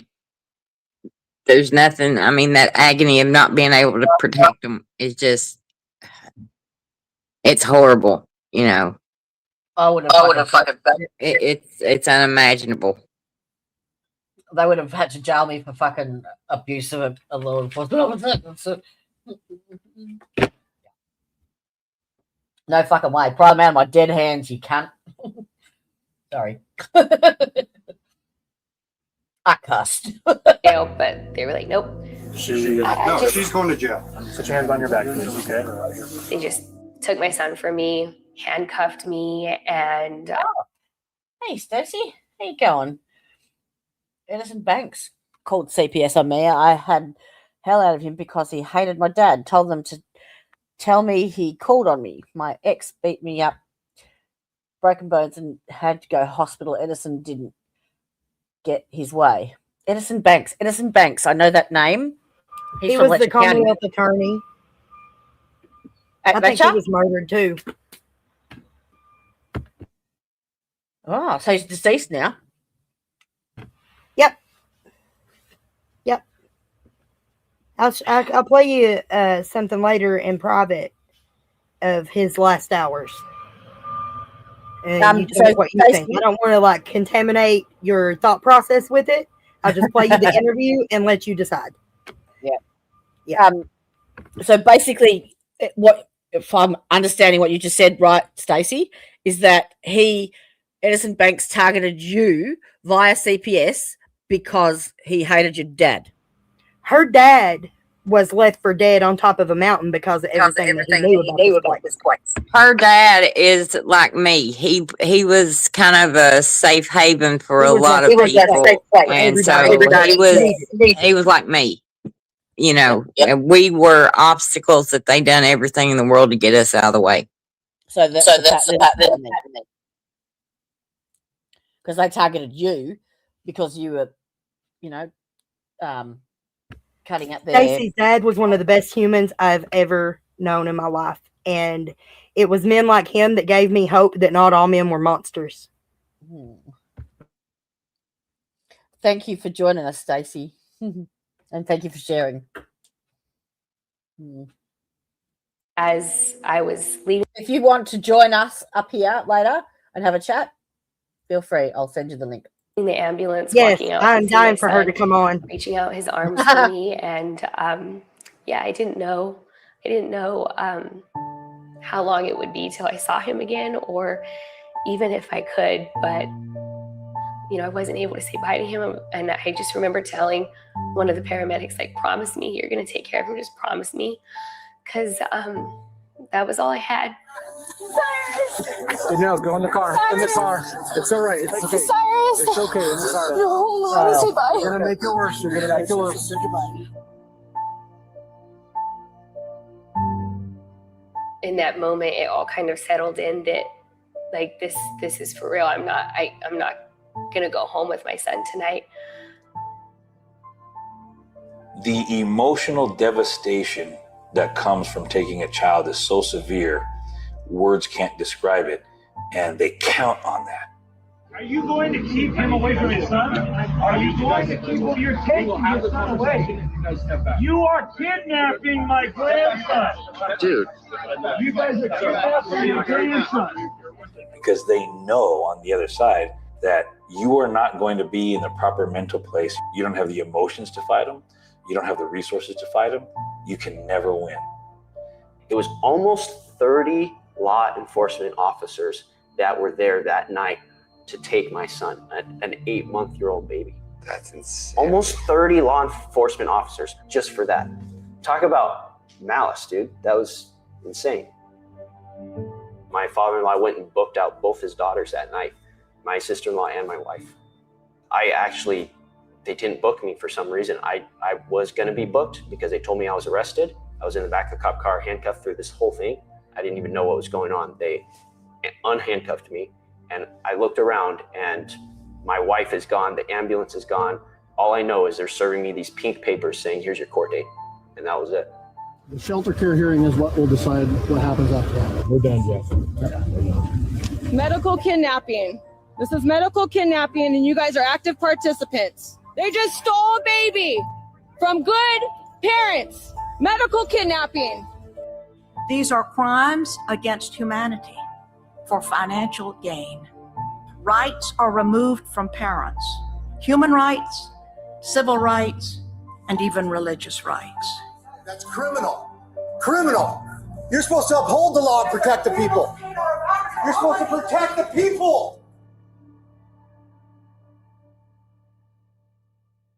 You know, for almost a little more than a full hour this afternoon, St. Luke's in Boise was in lockdown after protesters disrupted hospital operations. These protesters came at the urging of far-right activist Ammon Bundy, who claims a 10-month-old baby was kidnapped by authorities.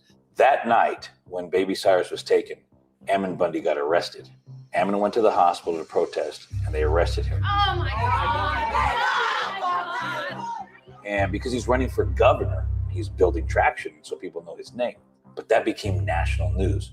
Ammon Bundy, who recently filed to run for governor of Idaho as an independent, once again finds himself in trouble with law enforcement. This time because of his role in intervening and protesting a child welfare case involving a 10-month-old. Well, that was the grandson of Bundy's friend and compatriot, Diego Rodriguez. And when the child was hospitalized by St. Luke staff for health reasons, Rodriguez and Bundy and his People's Rights Network showed up en masse outside the downtown hospital, claiming the baby was, quote, medically kidnapped. Because we had been there for a decade, more than a decade, and I had made so many contacts, and I had a lot of contacts within government, and I had a lot of contacts with people who are political action type folks. I got home that night and I opened up my contact list and I sent mass emails to everybody on my list just in the state of Idaho, and it was thousands of people. But I also opened up my cell phone and I sent a personal message to every single contact in my phone. And Ammon went home and he also sent a mass email to everybody in the People's Rights Network. So overnight, thousands, not by exaggeration, thousands and thousands of Idahoans and people outside of Idaho knew the story of baby Cyrus overnight. By 9 or 10 the following morning, there was over 400 people in front of that hospital protesting. Within hours. Huge. That doesn't happen. We will stay here for other people to see what this hospital is doing. With people responding and the people that are concerned about this, what can the people do now in response? What we need a physical presence. We need physical pressure upon those that are causing this problem.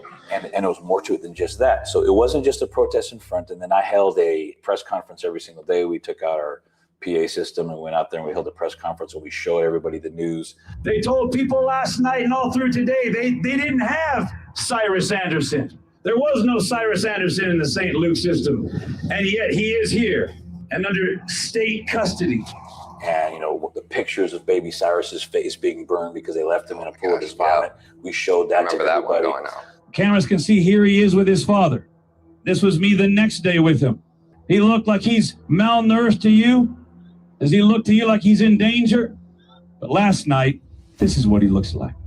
He's now appears malnourished. My daughter said in 2 days, he's a completely different person. He's unresponsive. That's the care that these animals are saying that he has to have by force at the point of a gun, mind you. So we did all of that, but at the same time, we asked people to make phone calls, we asked people to send in letters, and we asked people to send in emails, and people did it. So here's the difference. How many times people say that, but nobody does anything? Absolutely. This time they did. For whatever reason, God inspired people, the story inspired them, whatever reason, thousands. This is not me saying this. St. Luke said this. St. Luke's, as part of the lawsuit, said that we shut down their phone system. That so many emails came in that they couldn't even do work because their emails are so flooded. If 2 people made those phone calls, nobody would care. But it was nonstop. We shut down their communications for days. So if you guys want us to go away, I'll make it very simple for you. Give baby Cyrus back. Behind the scenes, we have political actors, people who are in the state legislature. 6 people from the state legislature, to their credit, got up at our daily events and took the microphone and said that this is wrong. What I've seen in video is chilling to me. I can't imagine we're at the point where we have uniformed officers ready to take a baby out of a mother's arms when they know that mother has promised that they would not be separated from their baby. The government is not the authority of how we should parent. CPS, hospital staff, they are not the authority of how we should parent. And they have put themselves in that position between us and God. Now think about what all we're finding out is actually in these medications and vaccines that they mandate our children to take. We need to fix this tonight, and you as my representative need to be looking into this. So what happens? Thousands of people at the ground level fighting and communicating shut everything down. That this is why as soon as they gave him the green light, hey, you got to get rid of that kid. He was like a hot potato, man. Get rid of him. Get rid of this kid. Get rid of this kid. Get rid of this kid. But it's only because the people all came together and all did their one little piece. And that's the thing, brother. I mean, if you get these documentaries that you're making and you get them out to millions of people, they won't be able to stop it. And just 10% of those people take a small action, they can't stop the railroad, bro. They can't stop the train. They can't. All right, so what's the word? What are we hearing here? Well, we heard somebody say praise God, and then we looked and there was a video that Channel 6 stated that he's home, and it's been confirmed from Auntie Miranda, and she is saying Cyrus is home. All right. It worked. It worked. Good job, guys. Oh my God. So yes. Apparently you don't need judges for justice. Yep, we don't need judges. We need people. That's what it is. I probably hadn't cried for probably 20 plus years until they took baby Cyrus. And then when we got him back, I wept uncontrollably, just uncontrollably. And, you know, humorously, it was captured on film because we were being interviewed by Stu Peters and his crew. Literally, Stu's sitting there like you, and I'm here, and my daughter's right next to me. When they got the call from their lawyer, who was our family friend, and they walked down the stairs and said, They dismissed the case. It's over. No gag order. It's done. We're done with it. You have got to be kidding me. Your gag order is Just got off the phone with our lawyers. No gag order. Cyrus is ours. He's ours. Because they gave baby Cyrus back after 6 days. But after they gave baby Cyrus back, he's still a ward of the state. So the state is still legally in control, and the parents couldn't do anything without the state's control. And it was not until May 4th of that year that they closed the case. And, you know, baby Cyrus is free. It was like all worldly hope was taken away to where I knew the only way through this is if the Lord works a miracle. And that's why it was the most faith-building experience I've ever had, because it really felt like there was no other way out. And I recognized that we are very blessed that we had our faith, we had our family, we had my dad, connections, and all of the things necessary to get him back so quickly, because I have not heard another story that ended that well. I can only imagine for those families who didn't necessarily have the support system, the platform, or the resources to speak out. And that's what's happening every single day in our country, in every state, pretty much every city. These families, thousands being taken advantage of, being silenced, being threatened, being abused, and families being ripped apart and torn apart. I was completely oblivious to what was happening. I was extremely naive. I did not know the depths that people would go, CPS, social workers, law officers would take to take a kid from a parent and put them in this system, as we call it, right? Our case was a miracle. What happened here was a miracle. People don't get their kids back. It does not happen. And if they do get their kids back, they get their kids back messed up, PTSD, loaded with drugs, vaccinated. So that doesn't happen. It does happen. It doesn't happen every time. Whether it happens every time or not, kids don't get molested every time either, but there's a strong likelihood that they could. Is that how you want to roll the dice? It has been reported over and over that 6 times as many children die in foster care than in the general public. Once a child is legally kidnapped and placed in official safety, the child is far more likely to suffer abuse, including sexual molestation and or rape. The things that Nancy Schaefer was warning about 15 years ago are still happening. It's gone on for so long and hasn't changed. It's kind of terrifying.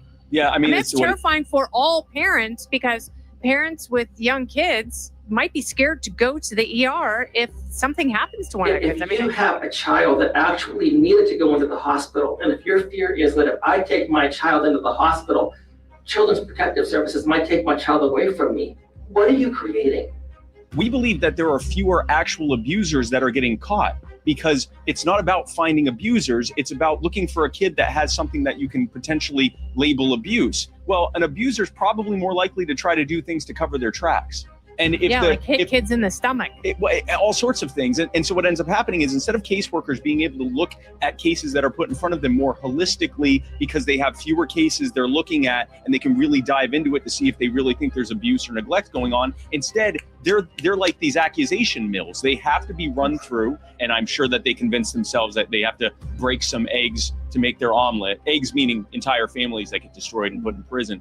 88% of the children taken from parents are not from physical abuse or sexual abuse. It's for neglect. And neglect is anything the government says it is. And this is now, if you know anything about the government doesn't tell the truth about themselves. If they're giving you numbers about themselves, it's worse. It's way worse. So they're really poverty equals neglect in most of their opinions. Let me just read it. And this is their own report. It says this, that the remainder of the children investigated, 83.3%, were found to be non-victims of maltreatment. So they said out of every 1,000 kids that we took in CPS nationwide, 833 of them, there was no abuse. They were not victims of any poor treatment whatsoever. The kids were just taken from their parents because we can. And it's not just because we can, because we're financially incentivized to do it. We get paid. You know, when I was hired, the people who hired me said, you know, you're not a hired gun. You're not a hired gun. And I said, well, finally, finally. Exactly. 20 years. And what I do is they said, you know, just tell us the truth. Tell us what we want the truth. So then I'll go and observe the visits. And I'm telling you, 80% of the time, what I see is completely different than what's in the than what they actually report. You see a beautiful family. You see a close bond. It seems like CPS targets the good families to take their children and ignores the bad families where children are actually being abused. Like, could that really be? The government has been targeting Christian families, right-wing families, conservative families, anti-vaxxers, homeschoolers, people who listen to Ryan Matta, Alex Jones, Tucker Carlson, right-wingers. If you associate with the right wing, they target you because they know you believe in God. They know that you have some form of faith. A family says DCF came into their home in the middle of the night and took their children. They say the state separated them for weeks, even though they did nothing wrong. You say that during the investigation, you were repeatedly asked about your religion? Yeah, I think it was really certainly disturbing to us to see how often it came up. Understand that this is getting bigger and bigger, as you may have CPS get involved simply because of this transgender issue in public schools. Child Protective Services have already been weaponized to look at parents like us, loving parents who believe in biological reality, that we are abusive because we accept our daughters in their perfectly natural bodies. And that's terrifying. The attack on parental rights, that if you don't follow a certain ideology, that you can be in violation of discrimination. These people think, you know, like Joe Biden said, that these are their children while they're there. No, they're not. They may use CPS as an additional wedge to put between you and your kids, to take away your kids so they can transition them. My daughter was almost put on it. It started with an art club. And then all of a sudden CPS was in my home. And then all of a sudden I learned that the groomers who were in the classroom are licensed social workers and case workers. And they've got a network of affirming families who will transition your children once they can remove them from your home. And I have been in contact with multiple parents, both who have kids who are still missing, who've been trafficked, and parents who've gotten their kids off of that conveyor belt, but who were vilified by Child Protective Services and these NGOs for not affirming the confusion. So everybody in this environment is at danger. If you got your kids in a public school, get them out of these schools. Then, of course, if you're homeschooling, that's a different way that they might come after you. DC public school parents are opting to keep their children home during the start of the school year without official approval. And some of those parents tell the News 4 I-Team the school district has started reporting them to Child and Family Services for educational neglect. It won't be nothing. Like when we say they do it for nothing, there's always something written, but it's the things we're talking about. You know, the dogs were running around out of control. They're homeschooled, which they call educational neglect. So they write on there. Medical neglect means they're not vaccinated, but they'll say medical neglect. And then so when you break it down, what was it? Well, we found out they weren't vaccinated, so we know they're medically neglecting their kid. And that is exactly all it takes. Now they take your kid away from you. As soon as they take that child away from you, the funding begins. Now they get funds. If you go with your kid to the hospital, there's no funds. They have to separate you. Oh, so if baby Cyrus's mom would have went with him in that ambulance and stayed with the They child, get no money. but they knew that just as they had to take her, Have to do it. and they instantly got money. You have to separate the child. Otherwise, the law doesn't even apply. There's no application of the law if mom is there. Okay, but that is going to entail that he goes with us in the ambulance. No. And you leave. If No. it doesn't happen, then we arrest you. And now you know, because people ask, because they've seen the video. They've seen the video and they go, why wouldn't that cop let Marissa go? And she goes, Marissa asked, what harm is there in me just being there when we go to the hospital? How am I in danger to him if I'm just watching and I'm with him? Well, we're going to go ahead and go with just what I just told you, okay? So you're gonna this take is, him? No. Listen, No, I this can't. is what we're going to do, okay? So this is. Well, we just made this determination. Well, who made this determination? Well, I did. Well, why? Well, this is just what we said we're going to do. So here's your paperwork, and you're under arrest. And if you look on the paperwork, it says, well, what proof or evidence is there that this child was neglected? And it says, this child has never come under CPS before and is not part of our system.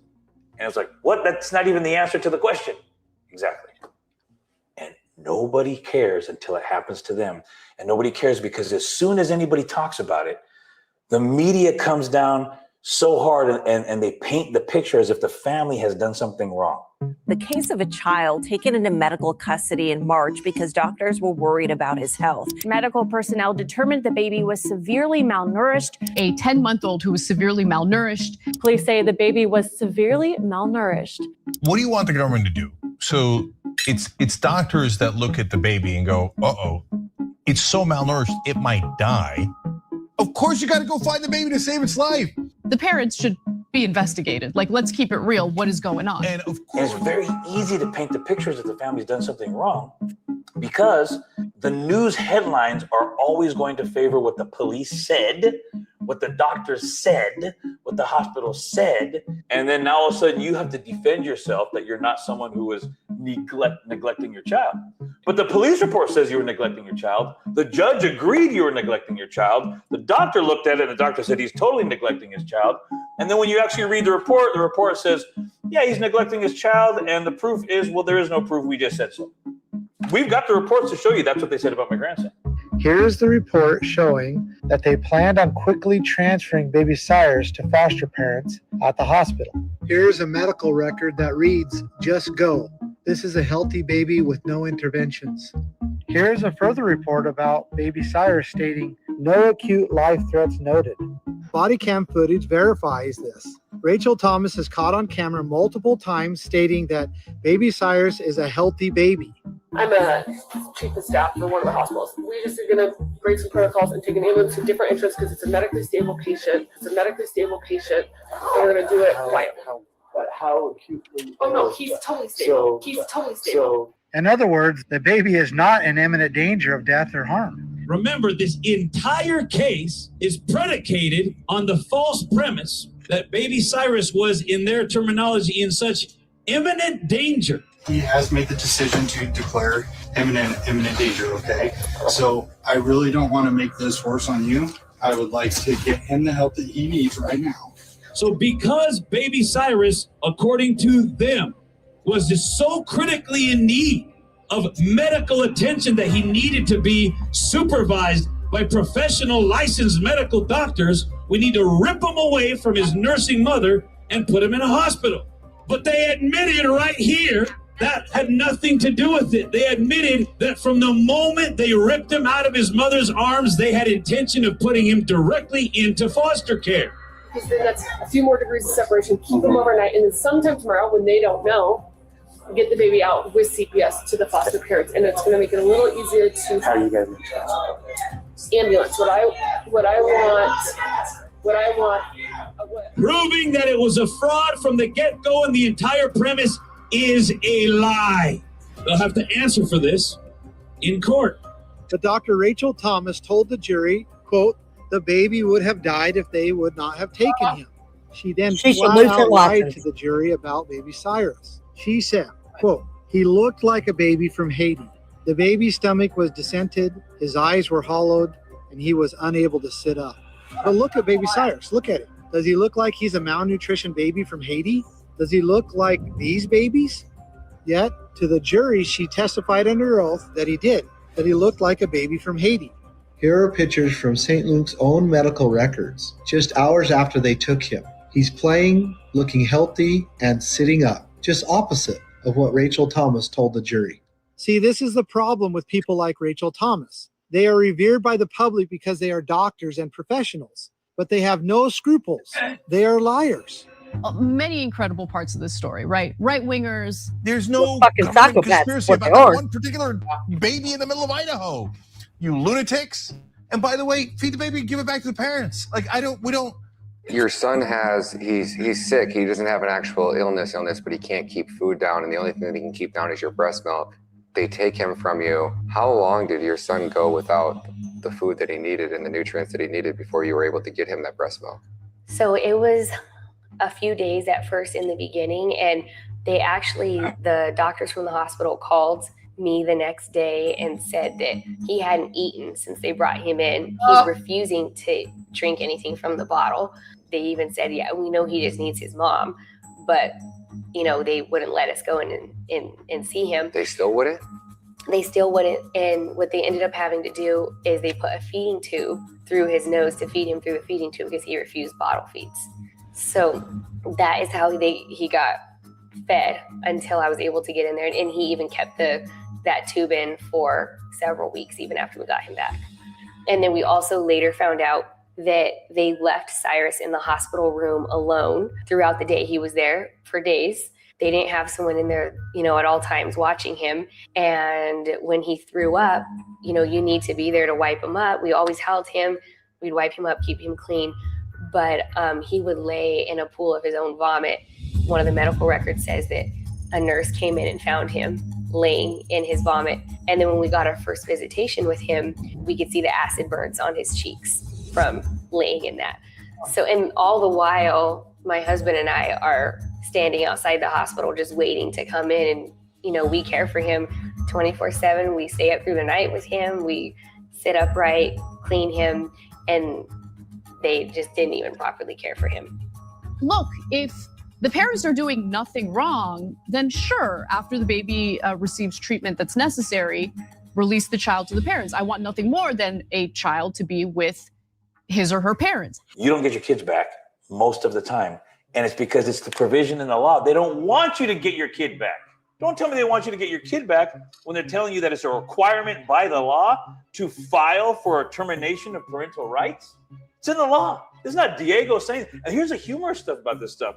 He's like, oh, that guy is a conspiracy theorist. What's a conspiracy when I'm reading to you from the law? Look it up yourself. This is the law. This is not my opinion. I'm not opining because I'm an angry grandfather because they kidnapped my kid. I am an angry grandfather because they kidnapped my grandkid, but I'm just telling you what the law says. The entire CPS machine pivots on one linchpin, the unchallenged word of a doctor, their golden calf, worshipped by judges, lawyers, and district attorneys. Hospitals, they're greased with financial kickbacks.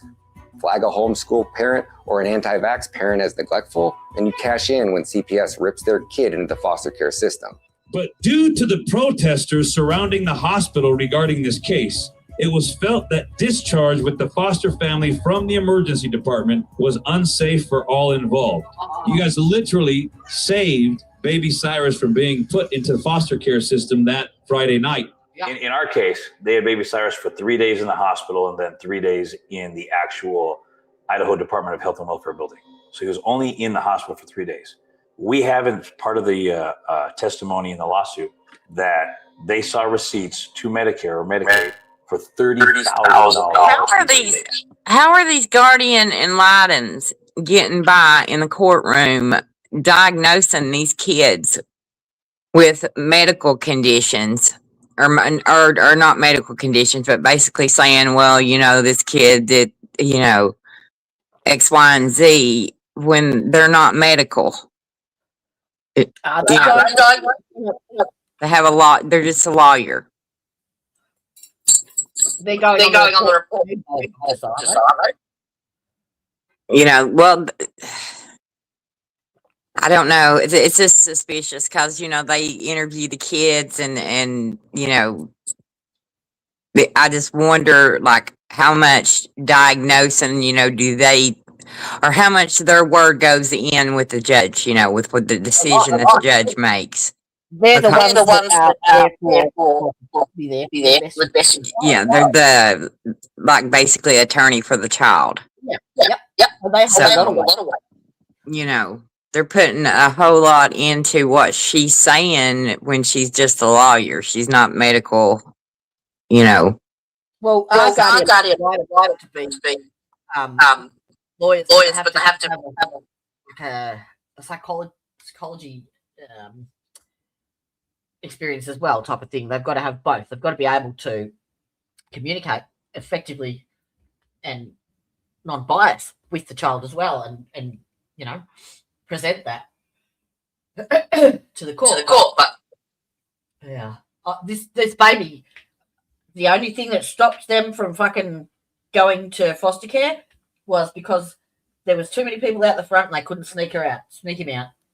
That's it. The only fucking thing that saved him. Assholes. Yeah, because, you know, and we don't solidarity. We don't have that solidarity yet. Not yet. That's what we're aiming for. Starting in London on the 3rd of March. We coming, Sabrina. $30,000 for 3 days, $10,000 a day. Literally. Just do the math. Guess how long most kids are there? Months. Yeah, months. And then they're part of the system for years.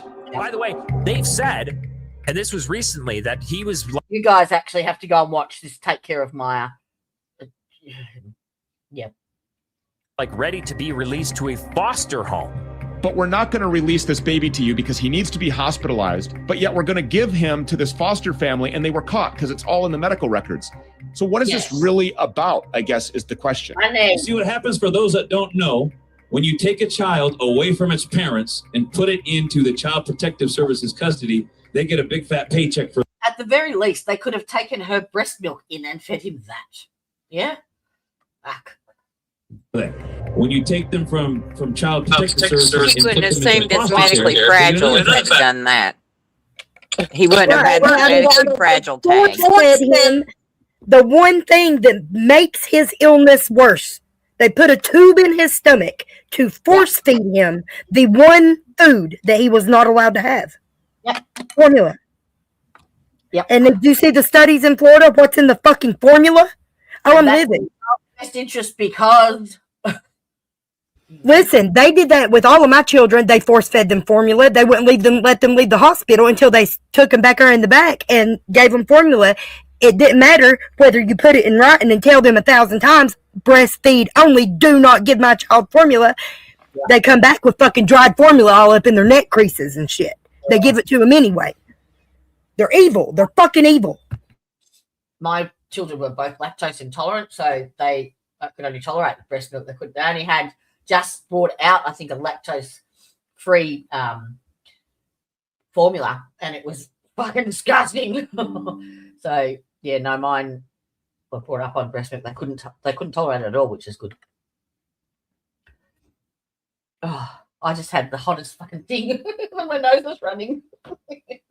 A paycheck for that. And then there's more paychecks that keep coming, and it is literally millions and millions of dollars. And it's no longer helping children and just getting them a better jump start in life. It's nothing like that anymore. It's a for-profit scheme. When attorney Ron Hines looked into it and filed a wrongful death lawsuit, he found the Kentucky Cabinet for Health and Family Services paying a private company to place children in foster homes. Private companies place about half of the children in state care into foster homes now. Simply for recruiting people who want to be foster parents. These private firms are making so many dollars per head per kid. So it's a vicious cycle. The more kids, the more money. You want to rip them out of one family that you don't get money from and put them in the hands of another family that you do get money from. Well, that tells us exactly what you're doing this for. And it's come out in the news, all these family court judges are getting illegal kickbacks from the private CPS facilities because they're getting federal funds and they pay the judges in some cases millions of dollars apiece. That's all this is a bounty on your children. And we've talked about this kangaroo court type system that CPS uses. It's not even really a court with real judges. It's all just bad actors enabling this child trafficking operation. This process, which is civil in nature, not criminal, so you aren't even entitled to all of the same rights that you are. Actually, a criminal has more rights than you do in a CPS case. So for example, all the due process rights that you and I have to be able to face your accusers, to be able to have a fair and speedy trial, to be able to have evidence presented before you, all the stuff that we have that's considered due process, that are our constitutional rights, they're all out the door when it comes to a CPS case. With a CPS case, you are being accused of neglecting your child, but you don't get to face the people who have accused you. No evidence has to be told. The entire court case is private. So within 24 to 40 hours, it's private, closed doors, and the judge will give you a gag order that says, Ryan, if you ever mention anything that happened in this courtroom, we're going to make sure you never see your kid again, ever. And you'll go to jail because you'll be in contempt of court because we're going to gag order you. Wow, how familiar does that sound? How long have we got Coburger? Any other legal proceeding, if you rob the bank, you have more rights than if somebody wants to take your kid. And not just somebody, the government themselves. If you rob a bank, it's going to be a public case. It's going to go on the record. Everybody's going to know everything. Evidence has to be presented against you. Real evidence. Nothing can be hearsay. When it comes to a CPS case, it's all hearsay. There's no evidence. None of it has to be presented to you. It's all in secret. Nobody ever knows. The judge doesn't have to look at real evidence. It just says whatever they want to say. The reason for this is obvious. If you can be prosecuted, tried, and sentenced 100% in secret, and nobody knows what is going on, then any and all manner of corruption, abuse, and tyranny can take place. And guess what else? Marissa and Levi are now under a gag order, so they cannot describe or share any of the details of what happened yesterday. That's taking away your... There you go. The second you've got something to say bad against them, they whack a gag order on you. Why do you think that fucking, in my other case, they've locked this innocent man up for 35 consecutive life sentences and then put a 99-year gag order on the investigation stuff? Fuckers. Constitutional rights as an American. Fucking ridiculous. There is no excuse for that. Nah, they had a 25-year one. It was actually a 30-year one. It was due to be released in April this year, but when Paul Motor is one of the main people that started investigating, he was actually going to do a documentary on this person. This is the biggest mass shooting in Australia, and when he started researching it, he found that the things that he was reading in the media were completely different to what he was finding in the very little documentation that he could find, and in the police interviews and the attorney interviews. And so he said, well, I can't write a documentary until I get to the bottom of it. 9 years later, he's still doing it, but he's exposed what has been a massive cover-up and blame on this guy. And then as soon as he started asking for documents, they whacked another 75 years on. A gag. Yeah. That's insane. Yep. Wow. And poor bastard has an IQ of 66, so he's mentally 10 years old and has no idea what the fuck he's done because he doesn't understand it. And he's had to sit there and think about it for 30 years already. Now, is that your MK Ultra episodes? Yep. Yep. That's what it is. Sounds like MK Ultra. I think they're doing it to you all. The same fucking thing they've been doing to us. The fake media, the fake news, the mental programming. He had the cover-ups, the fucking cover-ups. Yeah. Sealed documents and shit. Lord have mercy. When he was born in like the late 60s, there was very little known about ADHD then, so we didn't have any treatment protocols as such. And did you know that that's a vaccine injury? ADHD. Yes, and it's enhanced by certain food dyes like red number 40, heavy metals like aluminum and things like that. Those trigger it. That triggers the symptoms, but the disorder itself is a vaccine injury. 100% of children, non-vaccinated children, that's on the list of things that they never have, along with autism and a bunch of autoimmune disorders. It's a vaccine injury. nephews have ADHD, and my daughter does as well. But my eldest niece, my daughter hadn't been diagnosed at the time. She was only, I think, 2. But my eldest niece was 6 at the time. And she came over for a birthday party, and I made the mistake of giving her red fucking cordial. Well, Christ almighty. She was bouncing off the walls. It was, like, insane. That's another thing. We can also look at the Amish communities and see the difference, like, you know, in like children, like their cases of autism and things like that, because they don't pull with these. They don't have the medical problems and cancer rates and stuff we do either. Yeah. No, they don't. And people don't realize, you know, pay attention, pay real close attention to how they live and exist, and how their rate of certain diseases and stuff compared to us. And we're living, you know, door to door with each other. That'd be really They saw the Matrix coming a long time ago. Amish incidents of ADHD and autism. While you're looking that up, somebody just sent me something. It says after a decade of bringing foster children into her home, Jen Mortensen put her foster license on hold, not because she stopped caring, because she realized the system was broken in ways that caring for kids one at a time couldn't fix. Now she's suing the state cabinet for health and family services and writing legislation to close gaps that she says are costing children's lives. Her biggest concerns are babies born on drugs aren't getting the required plans of safe care, child deaths aren't preventing other kids from being placed with the same caregivers, and social family over keeping them, and social services workers prioritize keeping kids with family over keeping them safe even when serious red flags exist. So they prioritize keep them with the family when the red flags are present, but they will send more children into homes of where other children have died from neglect or abuse. Yeah. So she's testifying to that, and she's going to help write legislation, I guess, to do it. Jen Mortensen. I got a link here. Oh, I think it's. Have you seen all of this this documentary, Tyre? Do what? Have you seen this whole documentary? No. Not all of it. I haven't seen the end.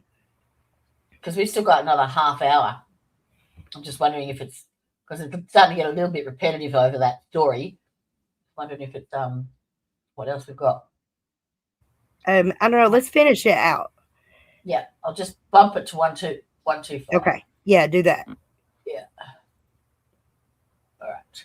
Let's get Which is what that is. Absolutely. That should be illegal. It should be outlawed. It should be, because it's just used as a weapon, as leverage against you. To silence you, don't have the ability to defend yourself in the public eye. Absolutely. And they're out there running hit pieces in the media. They're slandering your family. They're painting you out to be the most evil villain, and you can't even talk and defend yourself. And that's the only way, really, that they've been able to get away with this for so long. Because a lot of people ask, like, how do we not know this? How do we not know this? Because every single last person who goes through this is gagged. They cannot speak. And most people don't have the resources or the wherewithal even to fight back. And it destroys and breaks apart families. That's what they do. And they're done chewing through the poor people. Now they're getting into the middle class because they grabbed so many. And it's always weirdo judges, you know, don't have any kids with the butch haircuts stuff there. Just life-hating demons who've got giant prisons of the pack, people that feed into the system. So our attorneys were actually working through the night since the night Cyrus was taken, gathering all the evidence, everything they needed, character witness letters, evidence of all the money we had paid out of pocket for Cyrus's medical appointments, paying doctors, pretty much everything you can need to overprove that this was not a neglect case. And we went in there pretty hopeful. We were represented by our attorneys, and I remember seeing the judge, the family court judge, look at the papers, look over at everything that she had, all the evidence, let us speak. We even had our doctor, our naturopathic doctor, speak for us. He was in there as a witness. And after looking over everything, she glances over at her screen and reads off basically a verdict that said that after looking at all the evidence, I am ruling that Levi Mercy Anderson, that there is reasonable cause to suspect there is abuse and neglect, and that we have to keep him in state custody. And so there was she had something that was pre-written, and no matter what evidence we brought forth, there was nothing we could do. The decision was made before we even put our case for before we even presented our evidence. And this is Tuesday at the shelter care Yes. interview? Okay, I just At want the to make sure I'm shelter care on hearing. track. Yes, the shelter care hearing. It's an administrative tribunal. It is operating outside of the Oh, Constitution, that's outside what of I'm everyone's doing. constitutional right to have a trial by jury, to be able to face their accusers. There's a very arbitrary standard Wait. of evidence. Hey guys, and can we decide- pause for a second? Leah's on the phone. I need to hear what she says real quick. Sorry. Yeah, no worries. Okay.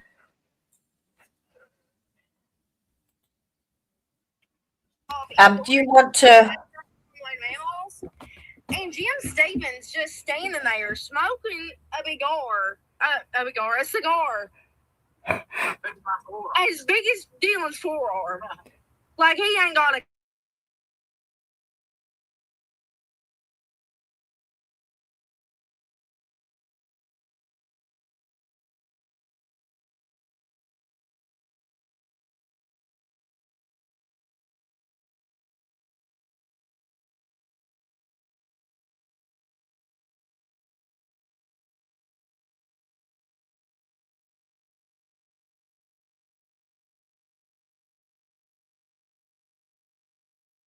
Oh my goodness. I thought I was unmuted. Here, tell us again.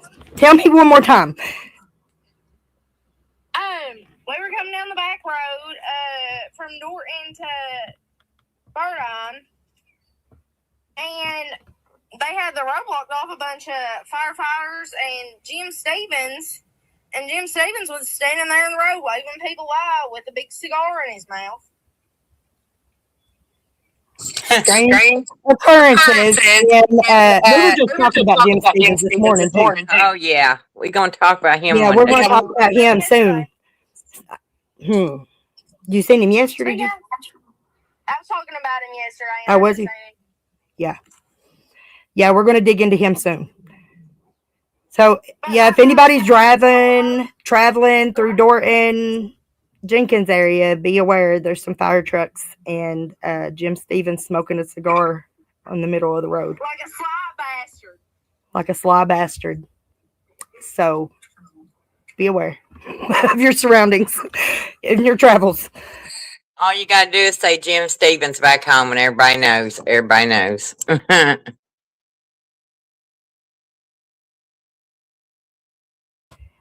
We're on live, so you called just in time. So I heard Jim Stevens. I was like, wait a minute, I gotta unmute my mic and see what this is. See what is going on. No, All right. They're not stopping traffic or anything. They're just waving people by. I mean, like, we had to stop for a second, and then they just waved us by. I don't know what they're doing, but He's lurking, y'all. He's lurking. Are they looking for? Might be looking for somebody, looking for a vehicle or something. maybe. Oh, there's the crow. Thank you, Mr. Crow. Go home, Leah. I am. Right now. We're almost to like the silicon mine right before the house. Okay, call me when you get there. Hi, Leah. Love you. It's They said hello. Bye, baby girl. It's Jody and Brandy. Hi, Leah. She hung up. She's going to call when she gets home. She'll be there in a You know, minute. it's sad that we got to be this way with our kids, with all this, the way things are. But, you know, things are so crazy and the way they happen to us that you have to say, go home. Go, you know, because we don't want nothing to happen to them and more than what's already happened. Mr. Crow's got a lot to say.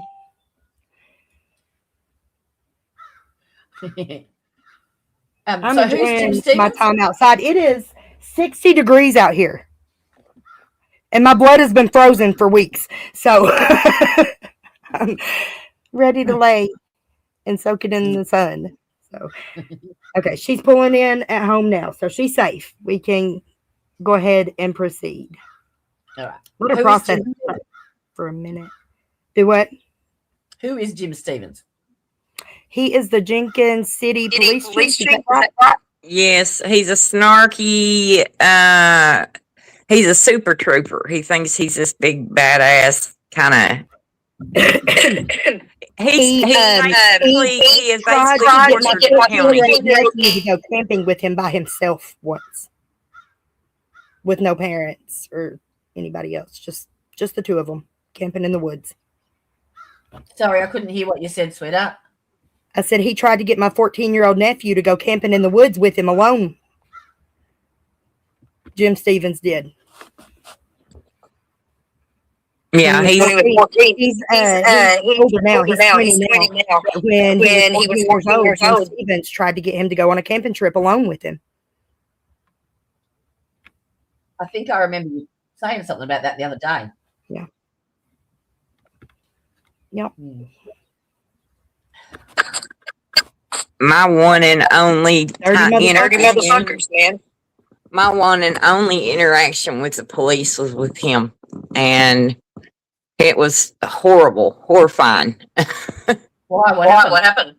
I was falsely arrested in the first place. Everything got threw out and stuff, but he left us in a car with the windows like barely cracked in summertime for like six hours or so. I tried explaining to him I had MS, kind of take it easy on me. He threatened to tase me. I didn't have a good, as soon as he seen my last name, he had already had a pretty rough interaction with me because of my son. So I'm not one of his favorite people. So he was enjoying it. He gets to.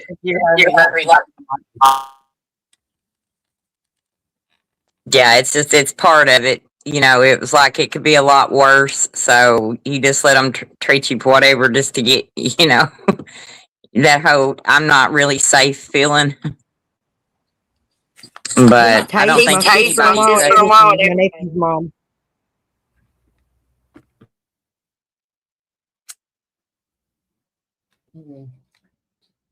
All right. Should we go? He's just a bad cop. All right.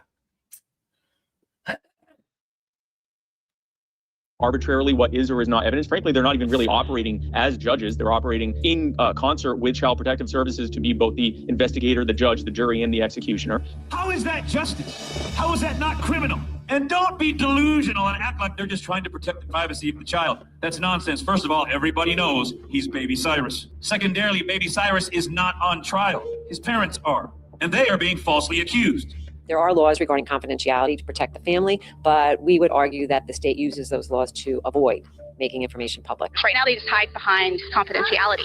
And so no one can get the information. There really literally is not information available. In environments covered with confidentiality laws that protect the wrong people. Fathers are victims of this unjust system. 3 fathers, of whom I am aware and have been in touch with, committed suicide because they lost the opportunity to even visit with their children. It is not up to this court or those people to decide what the proper diagnosis or treatment is. It's our parents. We shouldn't even be making that decision. We shouldn't even be here, Judge. Just gonna bow it down. Okay, can I ask you one other question? Sure. Is there any way that even just momentarily she could just see her mom just to like hug her mother? I'm afraid not. Not today.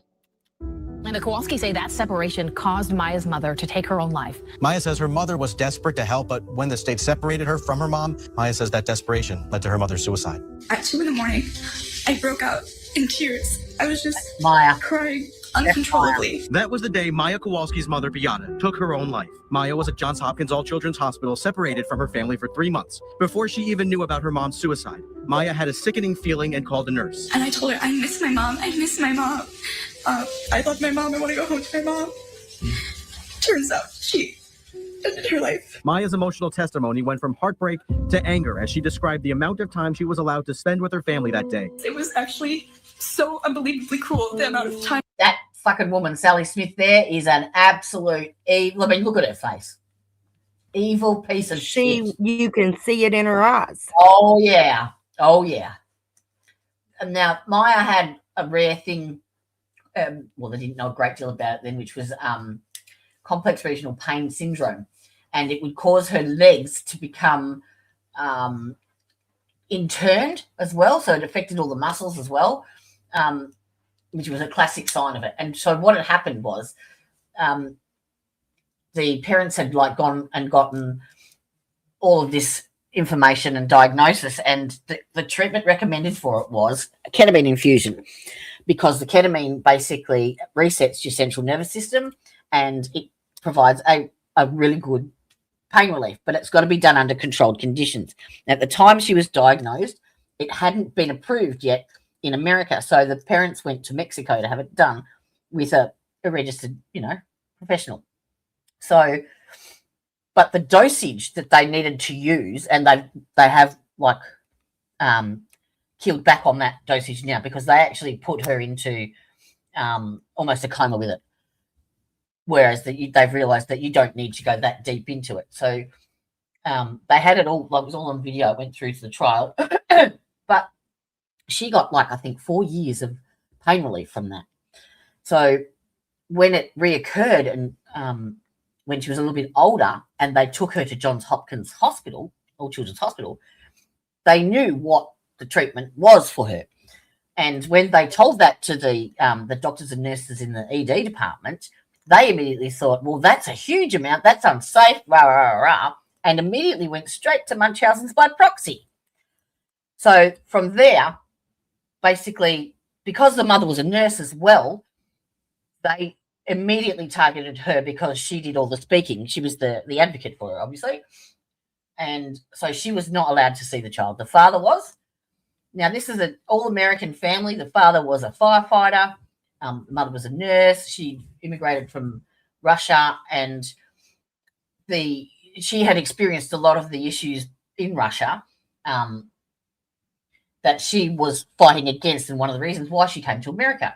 So for her to stand up for her child was something that she felt she had to do, as you would, and she was very passionate about it and very vocal. And they just took that as more evidence. So she wasn't allowed to come into the hospital. They were Catholics, and they regularly went to every Sunday went to church and took the Eucharist, and the mother would send the Eucharist into the hospital.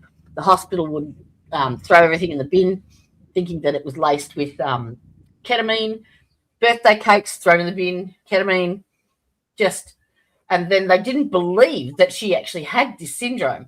So what they would do while she was in the hospital, and she was in an isolated room, in bed, because she couldn't stand up and walk, she was wheelchair bound, they would put her commode 5 feet away from the bed and had a camera in that room just so that they could try and catch her walking and getting to that commode and prove that they were right. And unfortunately, they were fucking wrong. So this poor child soiled that bed, I don't know how many times, before they actually realised, well, they didn't realise that she was telling the truth, but they didn't ever let the mother come back in. And after she'd been told for, 3 months down the track, she ended her own life because she felt that she was the only thing stopping her daughter from coming home. And as soon as the mother did that, they did release her home. And so that was an 8-week. That's so heartbreaking. Oh, it's horrible. It was an 8-week trial almost, and she got the biggest allocated settlement ever. And it was huge. I can't remember. It was something 56 million or something, even more actually. But Johns Hopkins Hospital have refused to pay it and have appealed it. So it's still in the appeal process. But that money is actually accruing interest every single day. Wow. That this is and Recovery Addict, there's another YouTuber, massive YouTuber, he's fantastic. He covered it. He actually set up a timer, like a calculator, an interest calculator on it. I'll try and find it and I'll show it to you once we get past this. But this says that Sally Smith that was in for 10 minutes to assess her, didn't introduce herself to the family or Maya, and basically said, no, she's got the state. Oh, fucking sad. They allocated for me to spend with my family after hearing such awful news. I have witnessed such injustice and harm brought to so many families that I am not sure if reform of the system is even possible. The system cannot be trusted. It does not serve the people. It obliterates families and children simply because it has the power to do so. Everything they know about the CPS system is a lie. 100% of everything they've been told is a lie. It's corrupt. Not only corrupt, it is rotten to its core and it cannot be saved or fixed. Period. End of sentence. It just needs to go away and be destroyed. You don't even need child protection acts in any single state, because if you abuse a child, That's already against the law. 100%. It's already assault and battery. You already can be arrested. We already can. You don't need additional bureaucracies to protect children, because the laws that protect me from you beating me up and me from beating you up protect my children from me beating them up and anybody beating anybody up. You don't need new bureaucracies. You don't need new funding mechanisms. This exists solely for the kidnap of children. To give the government the power to take your child, period. It just exists so the government has cover. They always have the power. You want the power is their gun. Yep. Their gun, they say, give me your kid. But now they have legal cover. To keep your kid. To take them and to keep them and to say, we didn't do anything wrong. I think everybody here is on the same page. I don't think anybody here is like, hey, if some jerk is beating on his kid or somebody is molesting some child, well, we don't want anybody to step in. No, we want that abuse to stop. But guess what? With the optics that these organizations have for these kind of cases right here, you are not, let me look into the cameras. You guys are not going to get the support you want for those real cases that are important, because you insist that you control and own everybody when you don't. You have no power or authority over anybody who is not putting their children in any imminent danger. If a child protection services were to ever lie in a court of law, what rights do the parents have? Well, it's sad to say this, but it's very common that the workers will make misrepresentations under oath, even in their written records as well as when they're testifying. Your predators are lying on record, making things up, making us predators, making the mother a predator. These are the kids you guys kidnapped. See them? Look at them. Malika and Zaya. See? Armand. And you guys want to break that? Thank you. We will now proceed to Yes, closed I session. bet you will. You need to do something about it. You want to know why they want it confidential? That's why. It's because they don't want people to know that children are being abused in the custody of the county. And you guys, that's what you should be stopping. And you're not. And you're going to get more money to traffic children. This is abuse of power. It is lack of accountability. And it is a growing criminal political phenomenon spreading around the globe. Nancy, it's good to have you here with us. Thank you. It's good to be on with you. What you gave in that speech, I know you've given a lot, but I saw this particular speech of you, I believe, before the Eagle Forum, really laying out the facts of just how unconstitutional and Kafka-esque the CPS is. Right. Well, it is unconstitutional, and the Department of Child Protective Services has become a protected empire built on taking children and separating families. As a matter of fact, I could throw in here now that it appears to me that the family is going to have to be destroyed in order for the one world government to completely develop. It is a big idea, a new world order. So we needed a new world order. Global governance and global agreements. Our country is going through a transition, a new world order. A new world order. Novus Order Seclorum. A new order. A new world order. The creation of a new world order. But as I've been telling you, common sense and tradition in America are under assault by powerful secular progressive forces. I want to talk about what matters most in our lives and in our nation. Children and families. Yes, it takes a village. Someone brought me a copy out of the library of Hillary's book, It Takes a Village, by Hillary Clinton. It takes a village to raise a child, all about children and what our responsibility toward children are. And I think many of the statements in this book are not only wrong, but they're corrupt and maybe even evil. They're evil, they're wicked, they're destructive. So here are the quotes. The government must declare the child to be the most precious treasure of the people. All right, now we'll go to the next page. The government's concern belongs more to the child than to the adult. What do you think of that? And then the last one is that the government's financial irresponsibility turns the blessing of children into a curse for the parents. That the government should help parents so that their children would be a blessing and not a curse. All right, now this book here, can you see it? I have it in my hands. It Takes a Village by Hillary Clinton. Could you see that? Yeah. You know what somebody did? Jerry, did you do this? Somebody put Hillary's book cover on top of an old book. This is not Hillary's. Oh my, look at this book. I can't even believe it. Can we zoom in on this book, please? Do you see this, Tom? Let me show you the title. That's wrong. Let me show you the title page here. That's wrong. Let me show you the title page. Adolf Hitler wrote this book, Mein Kampf, a long time ago. He was a wicked and evil man. And if you go through this book, you'll find incredible similarities. Incredible. Not all of it, of course, but incredible similarities with Hillary Clinton and the whole liberal crew that they position themselves as child advocates, defenders of child rights. Why do they do that? read from social workers' own dominant textbook used in most colleges. The #1 textbook, Arthur Calhoun's A Social History of the American Family, teaches young social workers, and I quote, "The family goes back to the age of savagery, while the state belongs to the age of civilization." And it goes on to say that the family will end so world government can have its way with a socialist commonwealth. This is their own top textbook. They're not even hiding this. They got a hit out on the American family, and they've sold you that it's okay.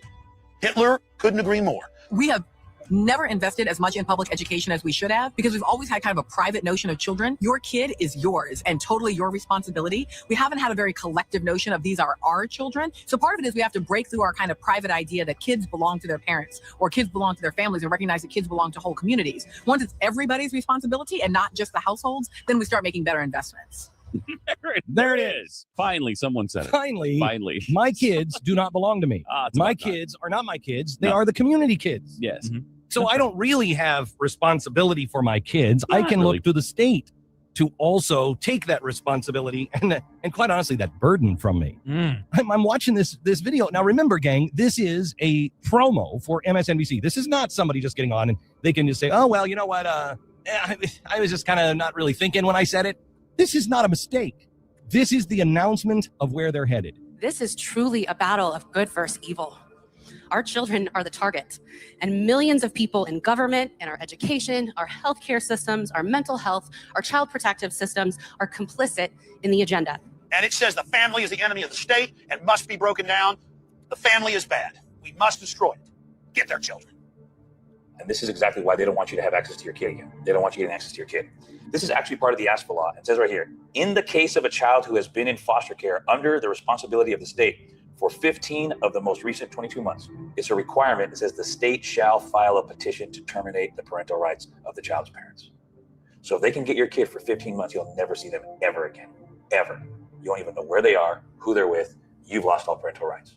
They took God's heritage away from you because of the law that Hillary Clinton championed and Bill Clinton signed in 1997. And everybody from the hospitals to the police departments to the CPS officers to foster care to the social workers, all of them are complicit. All of them. This is wickedness. Family separation is state-sanctioned violence. Separation is abuse. Having your kids taken away from you is abuse. Losing them to a system that is corrupt, that is not for family unification. They're for family separation, for money. I stand here today for all the parents out here that are scared to put their kids in school, scared to get their kids medical care because they're afraid of the system. So we stand here today for everybody. To demand a repeal of the Adoption and Safe Families Act, which fuels the destruction of American families by incentivizing forced adoption. I ask you, where is the justice when children are removed for minor issues?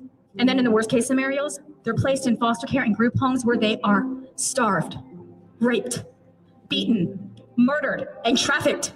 See, we experienced a miracle, brother. You're having this conversation with me because we experienced a miracle. If we didn't get baby Cyrus back, we wouldn't be having this conversation. You wouldn't even know about me. And nobody would know about this story. We would be just another statistic along with everybody else. And that's the part that hurts me the most. That we're just ignorant to all this stuff until it happens to you. Because nothing is scarier to someone than to think, my child could be taken away from me at any time for any reason. I don't believe that. I don't believe that. Not in America. Not in America. Well, guess what? Want to hear the worst part about this? Not only is the concept of not in America the most ridiculous concept, go around the world and travel and you want to find out the truth, it's only in America. They don't do this in Russia. They don't do this in Germany. They don't do this in Mexico. They don't do this in Canada because those countries don't have ASFA. They don't have a federal funding mechanism that rewards the states and incentivizes them to take your children. There's a fundamental economic law, which has never been contradicted to the best of my knowledge. And that is, if you pay more for something, there will tend to be more of that something available. If the amount you're willing to pay for anything goes up, somehow or other, somebody will supply more of that thing. Now, if somebody incentivized the Canadian government to steal Canadian kids, they'd start this over there tomorrow, brother. If they gave money in Australia or New Zealand, if somebody gave money and said, every time you kidnap a kid and put that kid in a hospital, put it in a foster care system, we'll pay for it. Cops get paid. The judges get paid. Multiple institutions and organizations all get funded. Doctors get paid. Families in foster care will get paid. Everybody's going to make money. Then they do it there too. They will do it everywhere where it's financially incentivized. But the only place where we know it's financially incentivized with a limitless budget is the United States of America. CPS, the trafficking operation who tried to steal baby Cyrus, has dropped their case. That is because of all of you and because of the pressure that you put on. And I am proud to introduce to you right now, Baby Cyrus is here to join us and say hello to all of you. Give him a round of applause. This is the miracles that you do. Well, those people saw Baby Cyrus return in 6 days. So they reached out to us. You saved your grandson. Help me save my child. And I'm reading these stories every single day. And it eventually got literally too burdensome for me. Couldn't keep it up. It's difficult in the sense that when I see other people and I can't help them the same way I see it happen to them, it's heartbreaking because I know how it feels. And I understand how blessed we were to not have that ending, but there's not much more we could do. It's like we help in any way we can, but the whole system needs to be destroyed. That's how we can help, which is why we want to share our story and expose as much as we could with the story.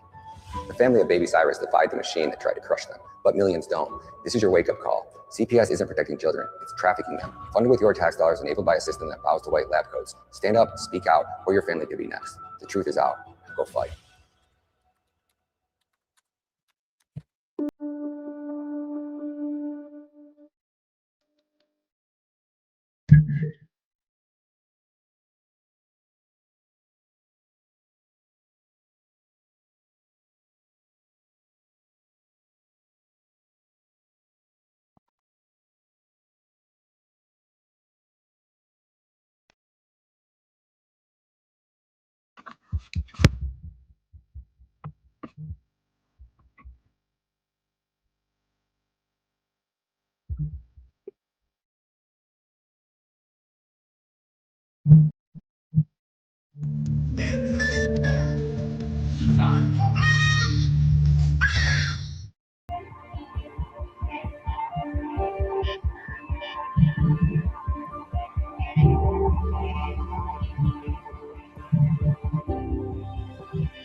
Speak up for those who can't speak for themselves, and for the rights of all who are destitute.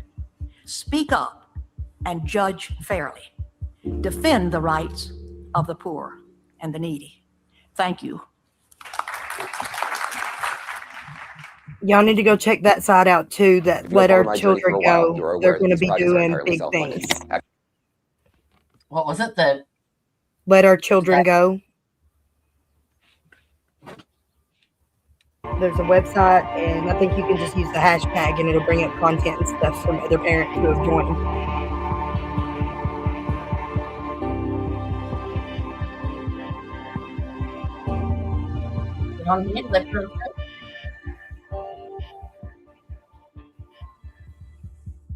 Speak up for those who can't speak for themselves, and for the rights of all who are destitute.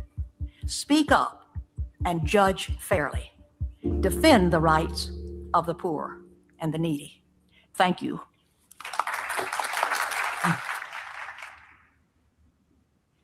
If you have followed my journey for a while, you are aware that these projects are entirely self-funded. After releasing What is Treason #Traffic with JJ Carroll and initially putting it behind a paywall, I realized that this approach wasn't just un-American, it was counterproductive to our cause. To generate enough public outrage, at least 10 million people need to see these documentaries. That's why I've decided to fund the entire Operation Amber Alert series myself. No partners, no sponsors, no strings attached. But this means I'm 100% reliant on supporters to keep this operation going. At the time of recording this documentary, I am currently at a $5,000 loss in my previous film. People often question why I place #traffic behind a paywall. Well, now that you understand, I can't keep producing these films if I'm hemorrhaging thousands of dollars. This means my only income now comes from the $250 I earn monthly on X and another $1,500 for my memberships on Locals. Every dollar spent is a testament to our collective mission to expose the truth.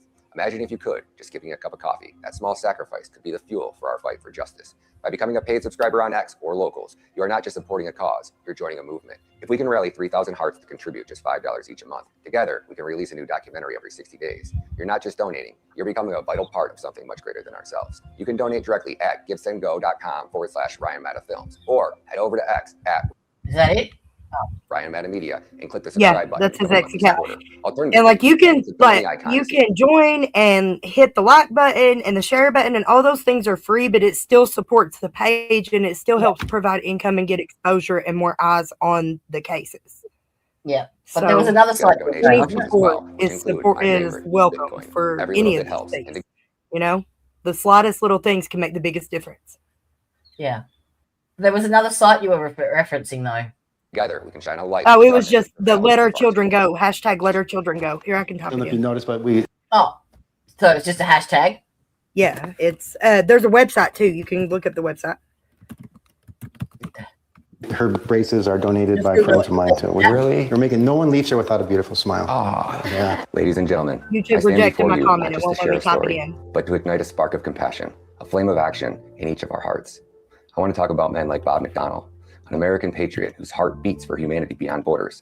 Bob McDonnell, a man whose life's mission has led him to the streets of El Salvador, not for personal gains, but to combat one of the darkest trades on earth, human trafficking. In my travels across this vast country, investigating the grim realities of child trafficking, I have witnessed the despair and the hope, the darkness and the light. Amidst the many organizations I've encountered, there is one that stands out, a beacon of true safety and rehabilitation, Mikasa Kids, led by Bob McDonnell. His organization, the House of Life, is not just about rescue, it's about transformation. Bob's mission goes way beyond rescue. He provides a sanctuary for those who have suffered the unimaginable. Women and children who are not only trafficked, but often violated by those who they should have trusted the most, their family and relatives. These survivors, all of whom have become pregnant through such horrendous acts, find not just temporary shelter at Bob's facility, but a home where they can nurture and raise their children. The transformations I witnessed in these young mothers and these children is nothing short of miraculous. The joy and happiness on the faces of these children, who knew nothing but fear and pain, is a testament to the healing power of the love and security provided by Bob's organization. Knowing where these children came from versus where they are after spending just 1 year under Bob's care. Talk about a miracle. What this man has done for these children, I've never seen anything like it. If you guys could just skip 1 cup of coffee, this is where you send your money. This guy's truly saving lives. Oh, yeah, is there anything that she would like to tell me, or anything that she feels is important that other people know? Que es muy bonito y es un lugar muy especial para las madres que aquí pueden tener muchas oportunidades. That it's here is a very special place, and it's a very good place, and it's a place where young mothers can have a lot of opportunities. Together, let's build a house of life in every corner of the world where darkness lurks, turning it into light. Thank you, and may we all find the courage to act, the heart to care, and the willingness to give. Remember, it's not just about money, it's about making a difference, 1 cup of coffee at a time. Together, we can change the world. Wow. Well. I bet ya. Without the S, though. It's not Apple Dreams. It's Apple Dreams. Oh, sorry. Because it's both the same on X and Facebook, isn't it? Yeah. Yeah. Are you there, Brandy? Wow. I think we need to have a bit of a palate cleanse. Yeah, I'm here. Yeah. That one was heavy. Wasn't it? I'm here. How about?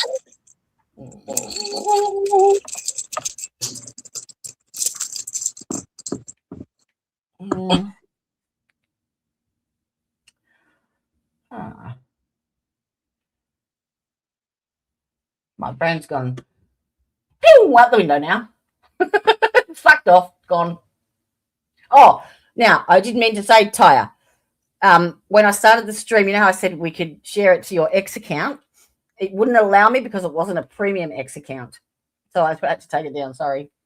It wasn't going to let us stream. You're muted. Nope. Oh, I can't unmute you. We can't hear you. You're unmuted. Leah says she just heard that there's a forest fire in Dorton. Is that far from you? That's where she just came through, where Jim Stevens was out there smoking a cigar. Is that a long way away from you? It's probably Brandy, hour from me. She's just dropped off. Yeah, it's probably about an hour from where I'm at. Real close to where she's at, though. It's just about 10 minutes from her house. But yeah. So is it under control or is it? No idea. That's just what she said.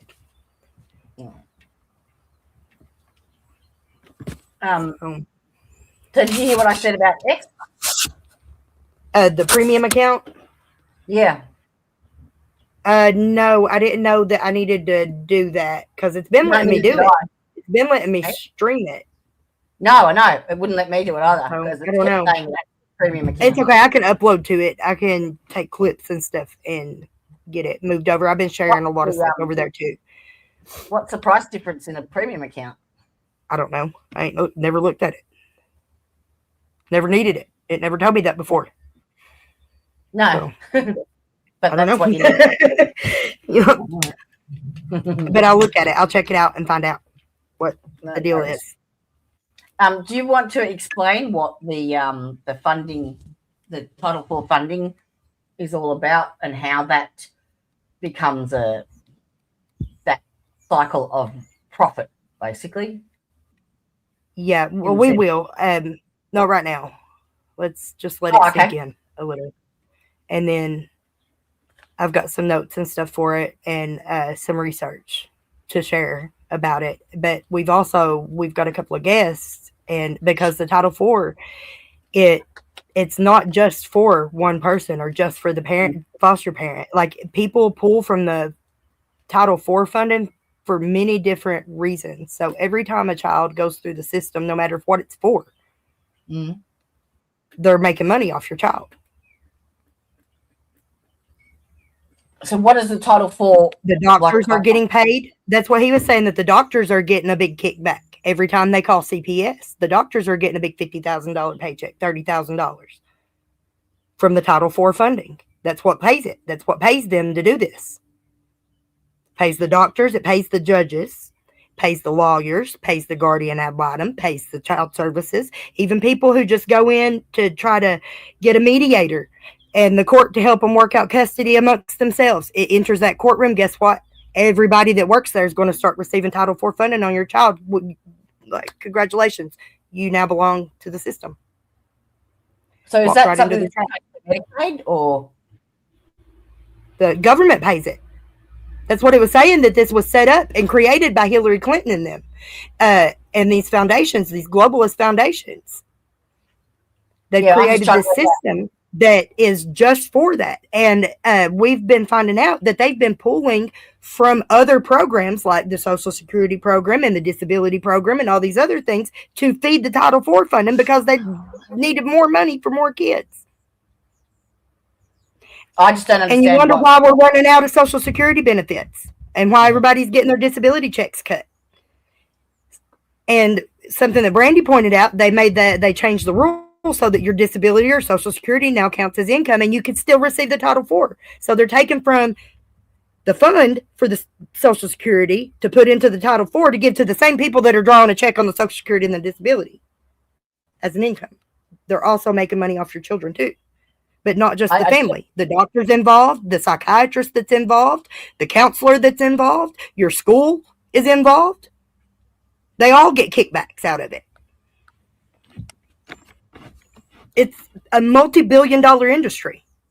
I just don't know anything about Title IV, where it kicks in or what it covers. That's just trying to get my head around it. That's all. So is it any kind of medical? It's Title IV-E.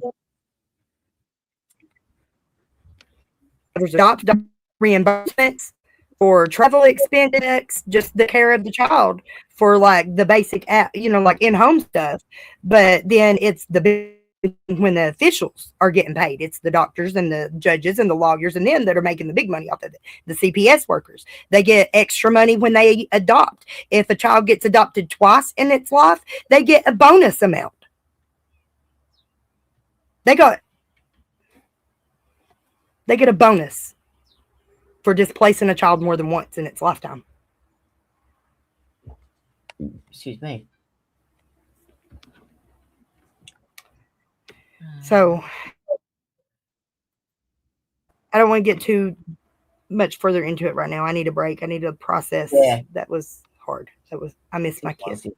I miss my fucking kids. I've not seen them for a few years now. It's time to bring my babies home. So yeah, I'm gonna call it a day. That's fine.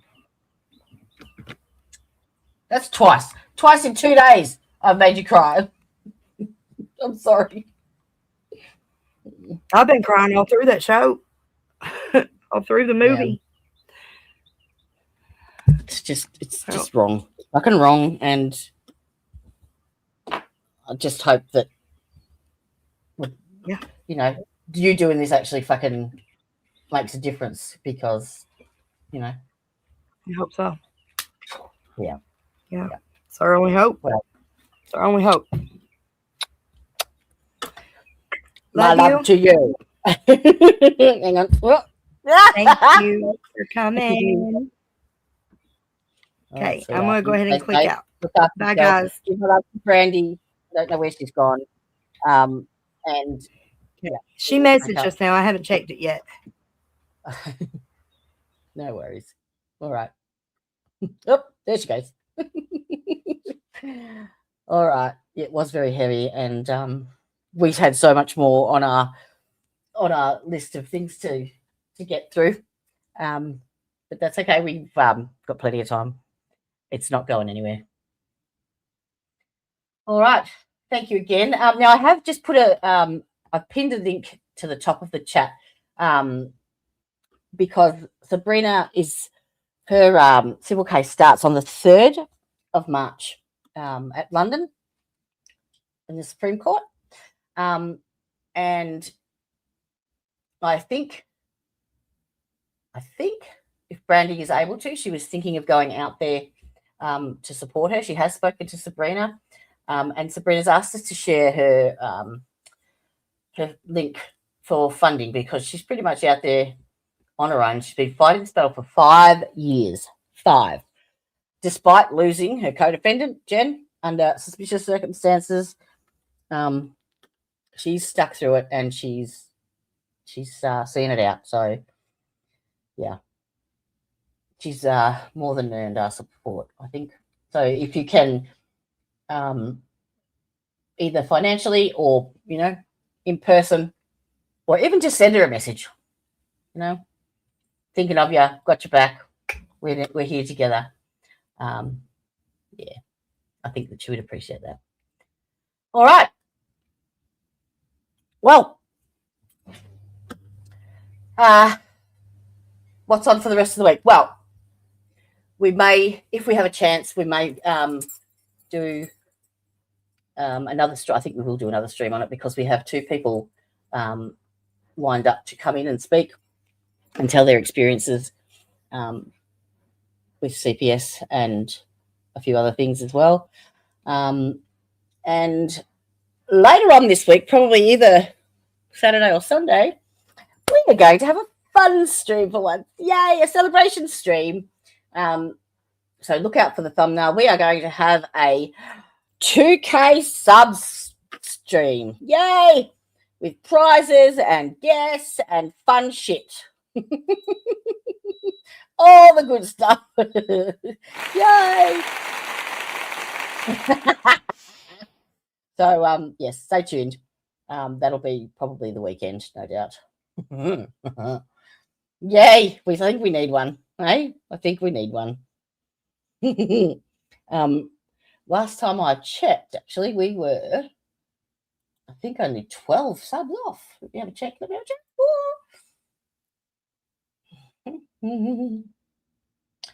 am I? YouTube.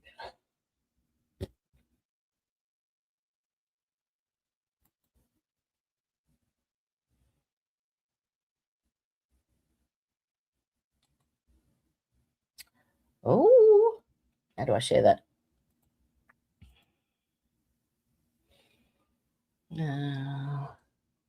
That one? No. Yeah, that one. There we go. Hey, look at that.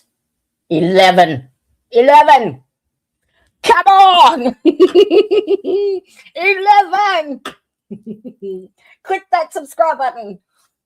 11 to go. So you can see the, since, what is it, the 28th of January, what have we gone up? Yeah, 80 subs. And that's all pretty much from exposure on Devil's Advocate. So if that's any indication from my little square of the world on the influence that they have on getting that message out, that's a good sign from me. Yeah.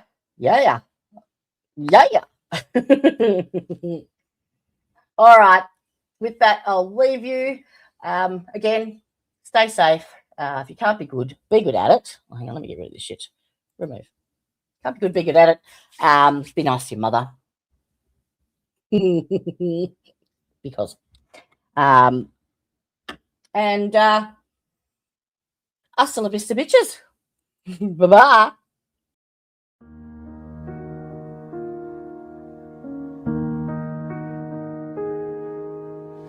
Whispers in the shadowed halls, a judge's gavel, justice stalls. Hands that should protect, they take, turn lives to ash, left hearts to break. But in the silence, voices rise.